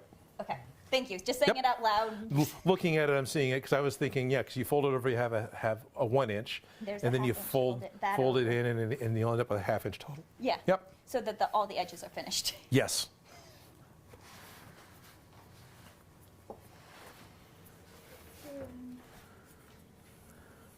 X-Vortex says, what do I do if I have no money and no time? Okay, well, that's a bit rougher because usually if you have time but no money, you can definitely make things happen. I built my first darkness costume. I built using materials I either had on hand, old t-shirts and torn up cloth, and major materials that I actually found in the dumpster in the apartment complex I was living in. Sounds disgusting, but somebody threw away a big piece of foam. It was probably a topper off of a mattress or something. But it was clean. I pulled it out, looked at it on both sides. It didn't have any stains, so I was like, "Yep, done." And I cut that up to make my first darkness costume. But I still spent money on a can of liquid latex so I could paint everything and glue and stuff like that. But the amount of money I spent on it was pretty minimal. I was able to do it paying for my own apartment on a part-time job working at, I don't know, retail. I can't tell you what you can do if you have no money and no time, because usually if you want to do something cheap, it's going to take more time. You have this vicious triangle of, what is it? It's time, it's cost, and it's effort, right? Is that what it is? Something like that. It's like if you got one, you don't have the other two. You can have two. any two. It's not effort, it's something else. Oh man, I'm referring, it's I remember time, money, seeing and it at social life. yeah. And so you can balance it somewhere within that triangle, but the more money you spend on something, maybe the less time you got to work on it, type of a thing. Or if you want to spend less money, it's definitely going to take more time. Yeah. You know, so be creative with your materials. Use things Right. that you have. I like recycling old things as much as I possibly can. yeah, definitely. And then sometimes it's a costume. Is it fun? You Right. know, call it the end of the day. You know, it doesn't have to be perfect. That's true. Yeah, I get hung up on being perfect. And I don't enough. Yeah, well, it's okay. So we actually work together really well for that reason. It's just the way I wanted to do my art. Ultimately, in my opinion, if you're doing a costume or a cosplay or a prop, or falling off your apple box, I'm short. if people recognize what you're doing, if you put it all together and it's like, you're the gladiator from Mad Max 3, then yeah, success, done, you did it. Doesn't matter if it's trash bags and pipe cleaners, if they know what you've done. You can have the perfect costume and you're a partner pair and you don't have your partner there and nobody knows who you are. Right. So. And that's not fun either. You know, because then you're great and you're not getting recognized, and that's kind of a personal disappointment. Now, at the same time, if you do a costume for something really obscure and no one recognizes you, you probably should be aware of that going into it. I don't have a picture that I can bring up right now, but last year when I went to Dragon Con, I happened to see, I mentioned this I think to you before, I happened to see someone who dressed up as the Wizard of Speed and Time. Go ahead and do a quick Google for that. It's a very simple costume. It's a green wizard suit with gold lame stars and a hat. It was originally just a short film made in like 1979. And then they threw a little bit of money at it and tried to make a full movie out of it. The short's better. Basically, the guy who made it was a special effects technician in Hollywood. Which way does it go? Undercrank the camera, so that made him look like he was running really fast, right? And so therefore he's a wizard of speed and time because he can run super fast. And in one of the, as the camera keeps pulling out and he's running across the landscape and running over lakes, which is all just animated rooster tail, water rooster tail, he suddenly hits a banana peel and slips and flies from like the Grand Canyon to New York. It's all the speed that he's got. It's a fun little thing. Anyway, I recognized him and the guy lit up because I knew who he was. And the thing I heard his girlfriend say was like, "Did you just get recognized?" So you have to go in knowing that you're doing something obscure. Now, also, Dragon Con is all about the obscure. If you're doing an obscure costume, that's the con you want to go to do that. But definitely, I think it's a huge success in getting recognized. Now, that was me getting way off topic from. What if I don't have a lot of time? I don't have a whole lot of money. There's a lot of guys that work with cardboard, that work with paper. There's a cardboard props guy. He just put out a video this week. He made a T-Rex skull from Jurassic Park. He's just taking cardboard boxes, not the good artwork cardboard you can buy at art stores. He's recycling it, not recycling it, but he's reusing it as his base material, probably watering it down a lot to mash it into a very organic T-Rex shape. That makes sense. So he's making a clay out of it? He might be. Like a paper mache clay? You can. I've had people tell me about that. Yeah. No, that stuff's great. Yeah, it works great. Like, honestly, there's so many different ways of skinning a cat, I guess. Yes. I don't know why people There are skin lots cats. of different ways. Yeah. Like, I don't know why we do that, but there's so many different ways to solve the same problem. Right. And I think the cardboard props guy has got some really good looking stuff. You watch his videos, he's got Stormbreaker in the background, he's done the Infinity Gauntlet, he's done the T-Rex skull. Talking about cardboard cosplay. Yes. We're talking about cardboard cosplay. Does Joe have a cardboard cosplay story? Yes, I do. Yes, he does. Does Joe want to come out and tell us a cardboard cosplay story? Story time. Story time. Here's something we haven't shared yet at Odin Makes. Hey everybody, this is Joe. This is the guy that gets stuck inside the Gundam costume. Hi. So I'm facing you because here's the microphone. Yes, thank you for that. Yeah, you're welcome.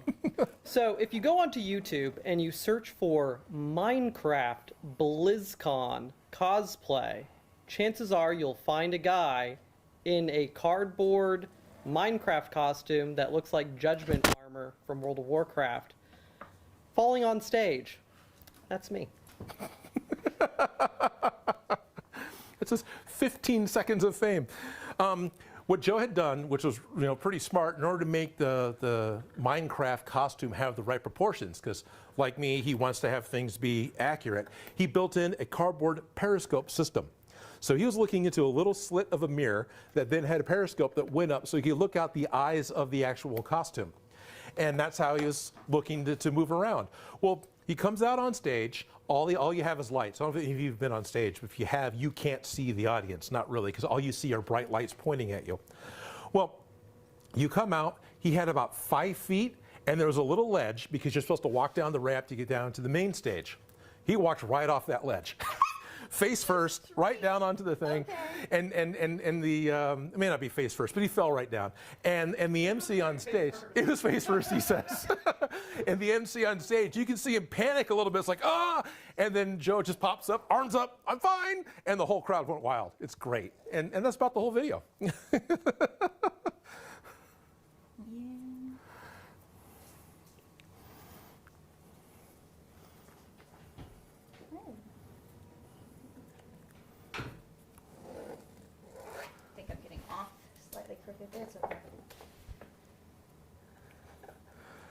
Dakota Hernandez Gunthelin says, I love this channel. Well, that's awesome. Thank you. You know what? I love this channel too. But I probably have a biased opinion. But thank you. Thank you very much. And I'm sorry if I said your name wrong.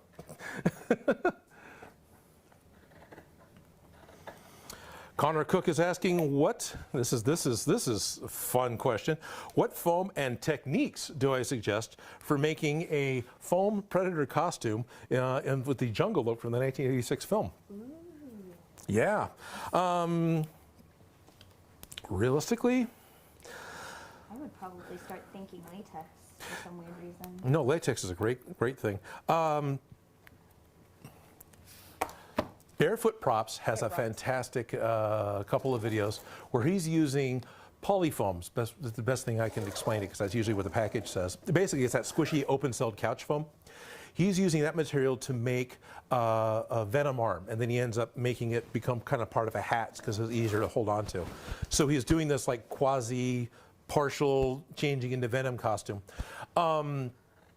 She's saying latex. If you do a lot of the softer organic body parts, maybe with that type of foam that is then covered with latex, and if you want to cover latex and have it look very smooth, spray it with a touch-up gun. You can go get like a $20 touch-up gun. I was just thinking of that. I'm like, but latex is slightly lumpy unless you know what you're doing. And we tried this making our Guar costumes. I made my own cosplay Guar. I never made anything official for Guar. If you just paint the latex directly onto the foam, it soaks in and it gets thick and it gets heavy.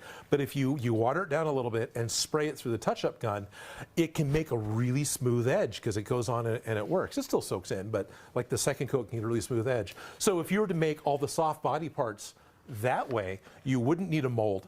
You could end up with a fairly good-looking skin. If you want to paint latex rubber, there is it's a makeup adhesive. It's called Pros Aid, P-R-O-S, like prosthetic, and aid, A-I-D-E, adhesive, right? That's the idea. Pros Aid is a mashup of prosthetic. Anyway, that is a latex-based, water-based glue specifically for gluing latex and foam latex appliances to your actor. Well, I was gonna say, I think we use that for like. Oh yeah, no, you did all the time. All the time. But you can mix acrylic paints with that glue, and you can make a paint glue that's usually called PAX, P-A-X. Traditionally, Liquitex brand artist paint was used. But of course, when that started and became a tradition, that was the best high pigment paint that you could get a hold of. At this point, any high concentration of pigment acrylic paint will work. But you can mix that with the glue, and then you stipple it on. You tear up a sponge, and you dab it on. I mean, this is how I did my right hand of doom for Hellboy, because that way it not only adheres to the latex, which not much does, it remains flexible, but of course it remains a glue. So when you're done painting your base color, you want to do a little bit of baby powder to get rid of the sticky. You can even do some water over the baby powder, and then you just continue to paint it with. We use spray paints for Guar. I used acrylics on Hellboy, but it was just straight acrylic after that first layer because the paints will stick to the glue, even though it doesn't stick to the latex. But anyway, so that's and then I would do the rest of the armor out of EVA foam or what the foam. Acrylic paint directly in the latex itself before Yeah, you change that works too. Yeah. I've also something else we did for Guar was take India ink and pour it directly into the latex and just cast latex, black and we were latex. using the latex as the paint itself. Yeah. When we were painting. Yeah. Yeah. Okay. Sorry. No, exactly. The PAX paint, the stuff where you're mixing the adhesive with the paint, you can also use that as your makeup base if you've got a really patient actor, because then everything will match up. But of course, you're painting a glue on someone's face, and it's a low budget way to make it work. I wouldn't recommend it. Yeah, I wouldn't recommend it either. There are some great magazines. Actually, some are up on eBay right now called Cinemagic, C-I-N-E Magic. And one of those was the first place, it was just put out by Starlog. These are like 1970s, 1980s magazines. One of those was the first one where I read about the idea of PAX paint and about how to apply it. It's something Dick Smith, the guy who did The Exorcist, he's the one that came up with that idea, or at least released the idea publicly. Previous to Dick Smith working in Hollywood in like the 60s and 70s, special effects makeup was a closely guarded secret because it was something that those guys were trying to maintain because that was their job. So they weren't really sharing it, kind of like magicians don't share their tricks. The makeup guys weren't sharing their tricks. Dick Smith was the one that said, "Nah, everyone should know this." So thanks, Dick. But he was actually a really nice guy. I never met him, but everybody who tells me anything about him, he was a really nice guy.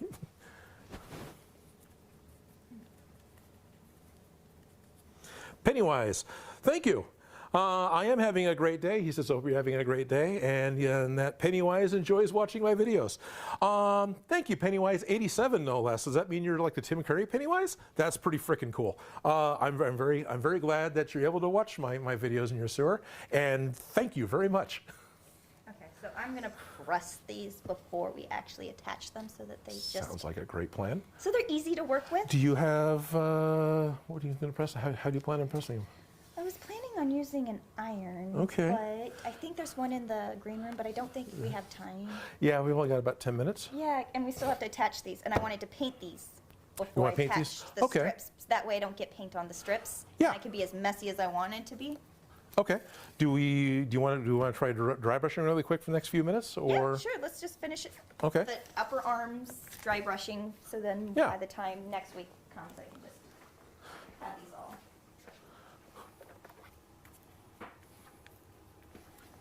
With the gray felt behind Oops. it, we don't have to worry about the color.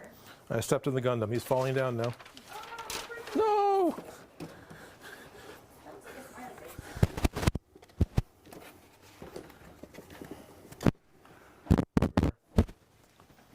You okay? Yeah, I'm okay. It's okay too, but. Or are you talking to Toby? No, Toby's over here.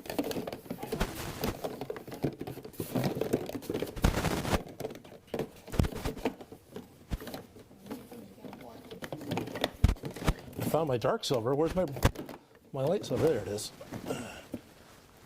Yeah. What colors are you gonna use? Dark and light silver? Yeah. We, Looks like. we can use both, or we can just use one. I don't care either way. It's black undertones and it. Right. He has a really dark chainmail. It's not like shiny silver, sparkly silver. Right, but the light one doesn't cover terribly well, so I think we'll end up with that type of a look. That's yeah. Yeah. Do you want a thing to pour it into, or are you gonna just No, drink out of it? I'll just work right out of it, and I'm going to want a paper towel, but that's in front of me, just so I can. I like to do that. I'm just gonna give myself little lines on these too, just Okay. when I actually have to press them. Hey, I'm doing something other than popping foam apart. Oh, I guess I could finish those, but No, it's fine. People have been watching me do that for an hour and a half. I'm sure it's fine. So I've been trying to tell some stories.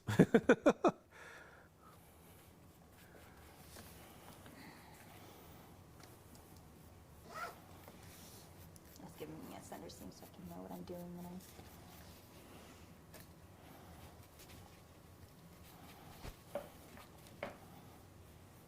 Oh, there you go. Isn't that too nice of a brush for dry brushing? It is, actually. Okay, I was like, that is like the prettiest dry brushing brush.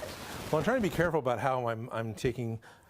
I'm trying to be careful about how I'm doing it. I'm not just destroying the bristles. I'm trying to paint with it. That's why I'm like, that's a very delicate technique. Oh, I'm not trying to shit talk your technique. I appreciate it. No, you're totally shit talking me.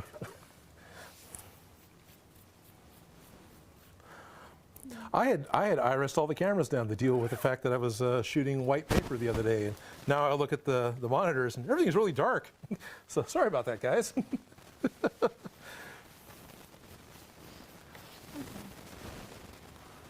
So I can read from here. Yeah, go ahead. What kind of dog is Toby? He is Four-legged. Yeah, four-legged. I don't know. I hear he's a pit bull, but he doesn't look like a traditional pit bull to me. But he's He's a pit mutt. Sapphire Terrier. I have him listed as a mutt in his technical legal paperwork, It's probably wise. but he is some kind of American Bull Terrier. Okay. Yeah. That's what Toby is. He's a cow. Yeah. He's a cow. He's a cow. Grass and he moves. Okay. Mandalorian armor. What's Awesome. the best way to seal it? Ooh.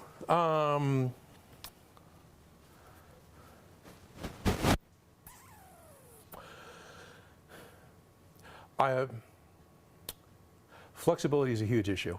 Early on with my videos, I kept using spray paint for everything. What ends up happening with a lot of spray paint is it becomes a very hard, crusty type of it will actually crack. So at this point, Plasti dip? there is a Plasti dip, so you can get it's called a glossifier. It's Plasti dip, but it's still just a clear cover.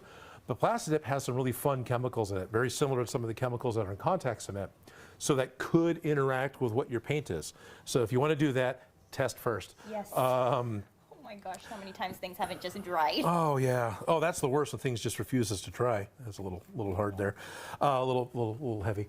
Another idea is actually Plaid Crafts makes a Mod Podge that comes in a spritz bottle, so it's really watered down, and that works really well. That actually remains flexible, and it's done a pretty good job of sealing. It's still technically water soluble, so you know I don't know if you want to be a Mandalorian in the rain, but it's a song, right? But I think there's also like there's an exterior one. But yeah, I would definitely look at things like that, something that is going to be clear, that's going to be able to seal it. Now, what you're trying to do is the Mandalorian. I can't remember the Dax's name, or the main Pedro Pascal character from the show, who's super glossy on the outside. You can always cover him with a 2-part epoxy. Smooth On makes a couple different products that remain flexible and remain glossy, as well as just 5-minute epoxy. But making 5-minute epoxy go on really smooth and consistent, so you're and not lumpy and crazy, could be a bit of a trick.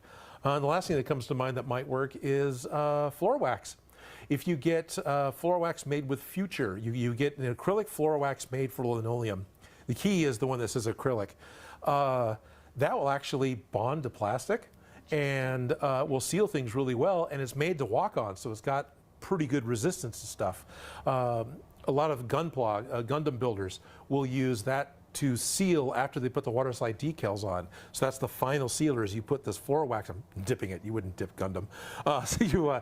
And that's the final protective coat that goes over it. And I've used it for glossy accents on like my Evil Dead chainsaw. I sealed the whole thing with a flat coat spray sealer. Then I came back with the floor wax and drew on fluid drips and stuff, so they would be glossy and a different texture. So, because that's just brush on. And then I've seen people also use that floor wax to fix their old Lego. You can actually take the transparent, scratched up pieces of Lego, put this floor wax on it, it'll bond to the polycarbonate of the Lego, of the clear Legos, and remove most of the scratches. Now I need to wax my floors. Now you need to wax your floors. Yeah. Okay. Let's see. Who dis Felicia? That is Felicia. I'm Felicia. What was this there? Very top it says who dis, or the bird he's with. That's fine. Yeah. Okay, so Felicia is somebody I know. We worked at Smosh together. She was already there when I started. I came in and started doing art direction. When I was working there, she was doing wardrobe. Yes. Beforehand, you did both. No, beforehand I was technically the PA, so I did everything. Everything, right. That was, like anything and everything that they needed. I was the extra person. Right. Yeah. When you were there, you came, I was specifically wardrobe. You were specifically wardrobe. I only Yeah. ever saw you specifically wardrobe. I saw you pregnant. Yeah. I remember that. But Yeah, no, I was doing everything. so I guess I've known your daughter her whole life. Yeah. But Yeah, no, I've done a lot of things, but when I Right. came back, I was just strictly wardrobe, and then after Smosh, then I did a lot more art department stuff. Right. But, Oh, okay, that was after Smosh. yeah, after Smosh. Smosh, I was straight up wardrobe department, Okay.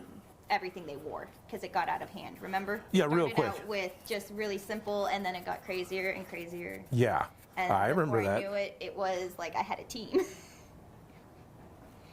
Yeah. Miss those people. Yeah, Yeah. yeah. Good times. Good Don't times. miss it, but Don't miss it. Do miss it. yeah. Yeah. I do miss being on set. I do miss seeing the people and interacting with the people and the fun that we had Felt like a doing stuff. family. It really did. I don't miss working till 2 in the morning and yeah. Yeah. I don't miss the weird hours and the weird Google searches. And the weird stress of, we want this thing to look like this thing, and you get it done and they get on set. It's like, well, that's not what we wanted. This is what you asked for. Or when they were trying to make a joke off of a specific existing product, only the producers and the director, we can't use brand name products unless they're sponsoring. So if they want to make a joke based off of a product name, I had to create some other label that still phonetically, I did too, that still phonetically worked for the joke. But when the guys came on set, it's like, this isn't what we wanted, this is wrong.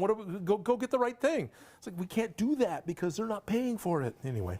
Yeah, I had that gaff tape always Yeah, always quick and dirty way to fix all their Greek problems. out something, yeah. All their problems. But because it was such, with this particular shoot we're talking about, this is the chip ghost one, the specific joke of the script was this ghost is trying to communicate through potato chips. So we had to have products that had the right name in order for the jokes to work. Somebody said, I thought you were ending 4 minutes ago.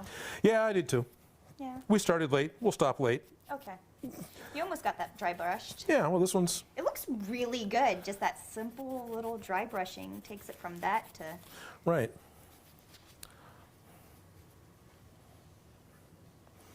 That camera's a little low. Got too much table in it. There we are. So I've dry brushed this one. This one hasn't been dry brushed yet. You can kind of see the difference. It's subtle. Again, the camera's probably set a little too dark, but is this one going to work better? I pick it up, put it in the camera, but it'll go out of focus. But yeah, that's just real quick dry brushing. Can probably go back over and maybe hit it with a little bit of white and try and get it to be a little bit brighter if we want to. But His is really dark. It's not shiny. It's almost rusty. it's almost rusty. Okay. Look at it. It's kind of not that Yeah, that's far true. off from the brown. Okay.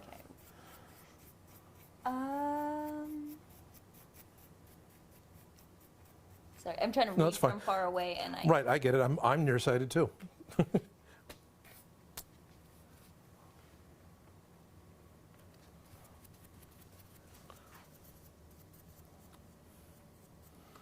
Greetings from Sweden. Oh, greetings from Sweden. Hello. Yeah, so whether not the Nick King, not the regular pigmented Legos, but the transparent ones. So in order to hide the scratches in the transparent Legos, like the windshields, I've taken a lot of my classic space windshields because you can't get those specific parts anymore. You can get modern equivalents, but you can't get like the yellow ones anymore. Yes. That's what I would put into the Flora-Wax in order to fix all the scratches. And so my the little LL918 that I've put together that was never released in this country, so I'm super happy to have one. I did that to those bricks to make them all shiny and new, looking anyway. You can tell. It's not like I can pass them off as brand new bricks. You get in close and you can tell that, oh, these have been covered with something. But no matter what, it's way better than having scratched up Legos. So I'm okay with it. I'm not that much of a purist. I'm okay with conservation on them or whatever, trying to make it so they'll work again. The few times I've ever tried to get off brands and make them work, that hasn't worked out all that well. Somebody's asking you, would you ever consider making Oogie Boogie for yourself for Halloween? Yeah. I have considered it. I haven't done it. I have considered it. I don't plan on doing Oogie Boogie this year, but Oogie Boogie. yep. Of course, I can't talk like Oogie Boogie, so I don't quite have the right voice. Might be deep enough, but it doesn't have the right ring to it. And Oogie Boogie's voice is flipping awesome. So, Yeah. but that's okay. Yeah, my eyes are going crisscross trying to read those. It's tiny font. I didn't see a way of making it larger. See, hello from Brazil, and I can't read the one above it. Which one now? Oh, hello from Brazil. and Hello Mal- from Maldives. Maldives. What is the best prop you ever made? And all huge caps. Okay. What is the best prop that I ever made? Montage machine. No. Montage machine. That's This just would be it. done. This would be done. We're joking about a prop we made for Smosh, or a prop I made for Smosh. It was a wooden box. I took an old cassette box and some other things, put some BS switches on it and lights on it, and it was the montage machine. So you set it down and you flip a switch to activate it and hit a button, and everything becomes a montage, just like Team Force America. You want to get something done really quick, you do it in a montage. And so that prop had half the production wanted to keep it, take it home, which was really kind of funny because Did it was. end up with Myra? I think it did. I hope it did. Yeah. Otherwise, let's see, what other props have I made that I'm really, really happy with? A lot of them are behind me. As far as my show goes, it's a lot of the most recent things because I'm still invested in it, you know, because I've put the time into putting it together. As far as what can I remember that I think is really something, it's not a prop is the problem, but I'm really happy with it. It's more of a set, but it was kind of a prop. There's a period of time when I made a full-scale original series Star Trek Enterprise bridge out of plywood with working turbolift doors, but it was for an internet show we were doing in 1999. It was 2 guys and a couch. So instead of the captain's chair, it was the captain's couch because he had 2 equal people sitting on it. So it was the captain's chair, double wide. When all that ended, that particular set prop ended up going to the Travis Air Force Base into their Air and Space Museum because they talked about how influential Star Trek was to having more people join the Air Force, as well as there was periods of time that the military was looking at what Star Trek was doing and redesigning stuff based off of it. Like there were a couple of experimental battleships that had a Star Trek style bridge done on it, where it was more of the big open and everything. And they ended up not going with it because it took too much space. But they tried it. And so that was, you know, it was all part of the space program era and whatnot. So it still exists. It's, as far as I know, it's still down there.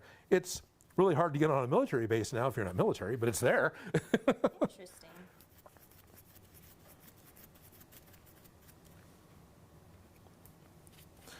Ask Starius for pictures. He might have pictures. He's in the chat, at least was. Starius Prime. He's one of the moderators. What's your favorite thing for making props? I don't know. No, that's good. I've had this question recently. My favorite thing, as in what's my favorite tool? I would still have to say a razor knife. If I had a razor knife, you know, and a straight edge, those are the 2 main things I really need in order to start making something. Of course, you need glue, right, to stick it together. But Or tape? Or tape, or hot glue. So that becomes a little more open, right? What type of adhesive you're going to use. But having a good razor blade, razor knife, that's going to be my primary staple, the main Scissors? thing I want. Scissors are good, but I can get. work with the knives on the phone. Yeah. But I'm just thinking good scissors make No, my good- life so much easier than. Yeah. If I wasn't making weird, if I wasn't Yeah. trying to trace out a French curve, you know, treble clef. Yeah. Yeah. But no, Yeah. definitely. Scissors, tape, glue. A lot of the power tools I have and a lot of the power tools I use, they're more for speed. I use a belt sander because I'm done in 2 seconds instead of doing this for 5 minutes. I use a bandsaw with a specialized cutting blade on it because I can cut on a 90-degree angle and through 10 millimeter thick, 1 centimeter thick foam very quickly and easily. I can do that with a razor knife if I just try. So, you know, power tools are a way of efficiency, but they're not a requirement. So I think a razor knife is pretty much it for me. Nice. In fact, sometimes when you get stuck on set or somewhere weird and you have restricted things to work with and you got to get something done. I need my safety pins. Yeah, that could be fun. That can be a little bit stressful, but mostly that's a lot of fun. When all of a sudden, I've only got these 4 things to work with and you need a what? And so I was working on a silent film with my friend Joe Gillis. It was called 9 Items or Less. And it was decided that they wanted to have in the background a robber going through the store. The whole thing was a silent film taking place in a giant supermarket. So you have aisles full of people. We're shooting it in a local Sacramento grocery store after they're closed at night. So we actually had a grocery store. But he wanted to have a burglar. And so I became the actor playing the burglar, but there was no gun. We didn't bring a gun. The script didn't have one. You can't just walk around a store and pick up a gun. But they had a floral department, and they had a cordless hot glue gun. So I was able to pick up the hot glue gun, and I walked over to the candy aisle, and I got a Snickers, and I smashed the Snickers onto the end of the cold glue gun and wrapped it up with black gaff tape. And that was it. I picked up the gun, did this motion, totally sold it on camera because I was in the background. That type of stuff is fun. Oh yeah, when you're on tape and prayers. Yep, tape and prayers. You just need to make it work. 9 items or less. If you really want to go Google that, you should be able to find it. Joe's got it on the internet somewhere.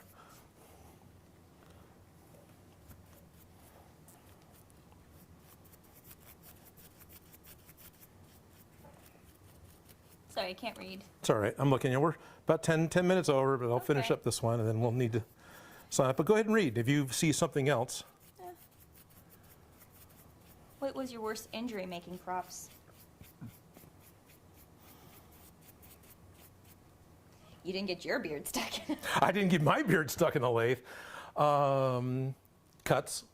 I don't think I've done anything super horrible to myself. Yeah, knock on wood. Knock on wood, exactly. No, I've tried to be very careful. It may not look like it in the show, and I try to be very mindful of that sharp things cut and hot things burn, and I try not to do either one to myself. I have. Yeah. You know, I've seen comments in my videos. I bet this guy burns himself on hot glue all the time. Yeah. And I cut myself with razor blades all the time. I don't as much anymore because I've realized that when I hold a ruler, I got to roll my fingers back a little bit so I'm clear of the edge. I actually had to do that a few times to learn that. It seems obvious. But that's about it. It's cuts and bruises and maybe, you know, grit in my eye from sanding or dust or something. But I haven't been hospitalized for anything I've done prop making. I haven't severely burnt myself. I haven't done anything that's been long term. I burnt myself. I don't have the scar anymore, but from here to here on an iron that it was off for like 20 minutes. Oh, wow. It was a Rowenta iron, so it's a really good, Okay. like hot iron. Right. And I brought it into the shop with me, and I unplugged it, let it cool off. I thought it was cool. I had it sitting next to me, Okay. and I just put my arm down, not even thinking about it, and It let you know.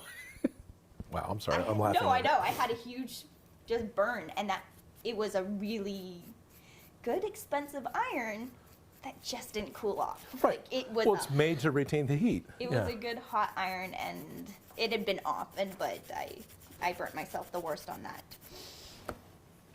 So there you are. 2 proper injury stories, sort of. Mine's kind of generic. Hers is very specific. I can't think of a. Okay, worst way I've hurt myself being a prop maker, and it was intentional. So I actually got to go. This is 2003. I actually got to go to the island of Crete. It was November, so we're coming up on the whatever the anniversary of that. So I got to spend the month of November on the island of Crete. We're doing a World War II documentary. We were doing the reenactment footage and talking to veterans and resistance people who were there, and they were telling their story. So it was kind of twofold, right?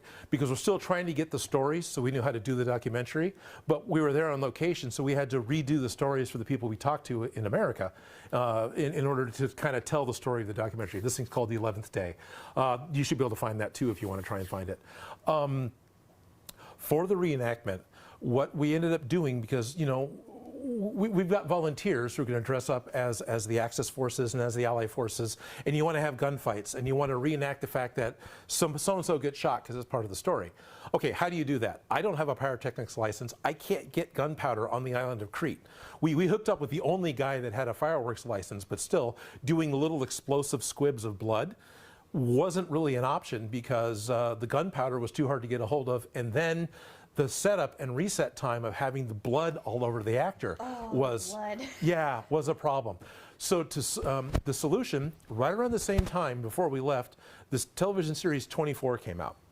And there's a big shootout in the LA stadium at the end of one of the episodes, and you've got bullet things going off everywhere. Well, it was a practical effect, so I'm looking it up. They made paintball shells. So it's 2 halves of plastic that would fit together. They would put talcum powder or Fuller's Earth, which is just ground up dried clay in different colors, powder. You put that inside of these things, click them together, and then from a short range, you shoot it with this paint gun, and it breaks apart, and you get that shattered look and the puff of smoke, and you add in the ricochet sound effect of a bullet hitting.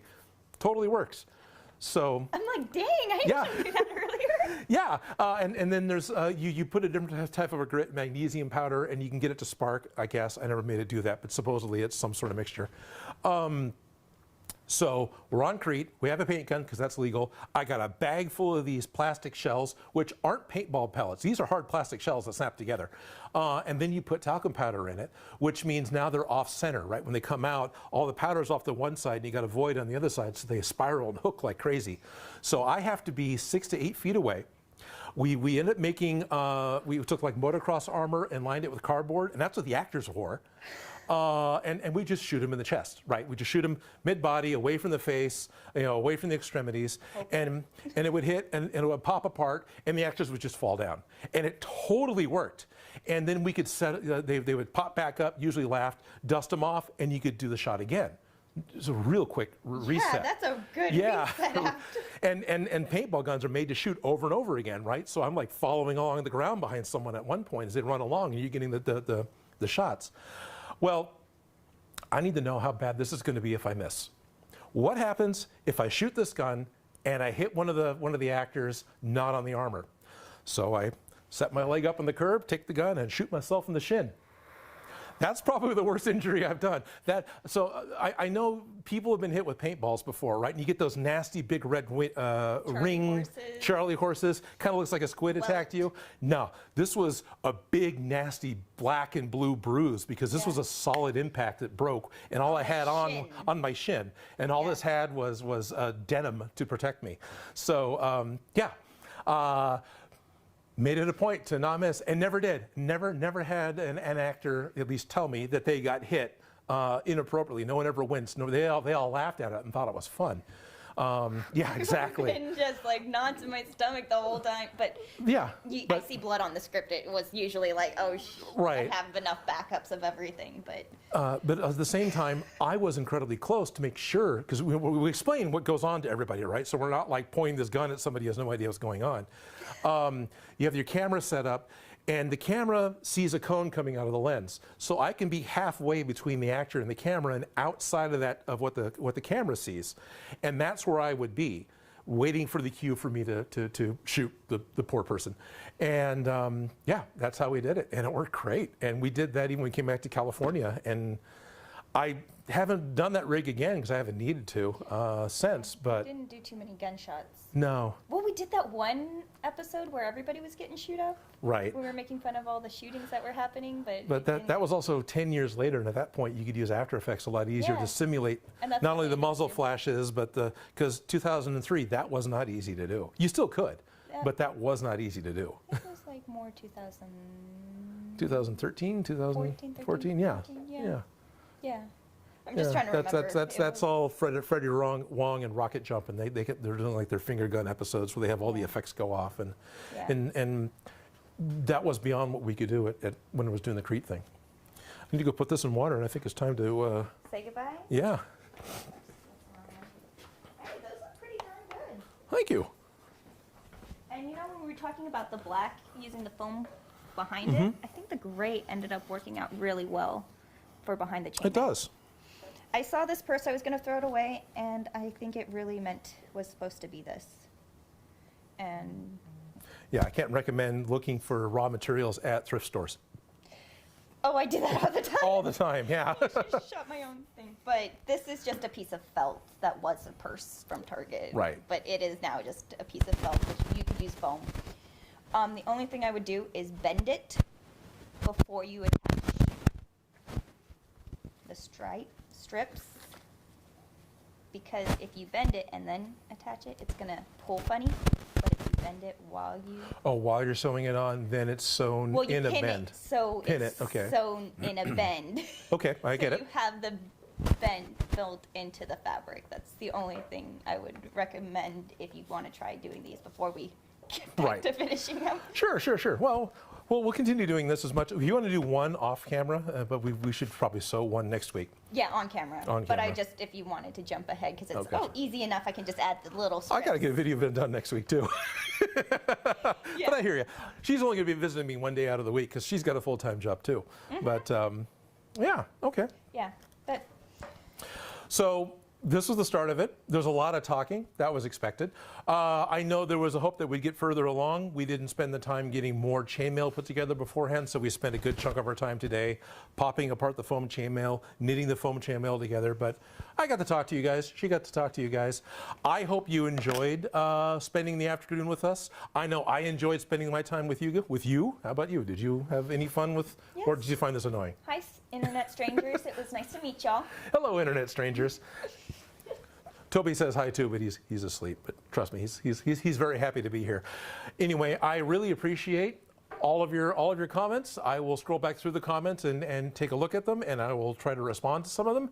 But I think at the moment, we're going to pack up and finish the Gundam shoot, because I still got to do that, so we can put a video out on Wednesday. But I want to say thank you very much. We're doing chainmail, and I know that there's going to be lots of different ways that you can do a live stream. But this is how Odin streams. Bye, people. Bye-bye. I could do the Adam Savage thing.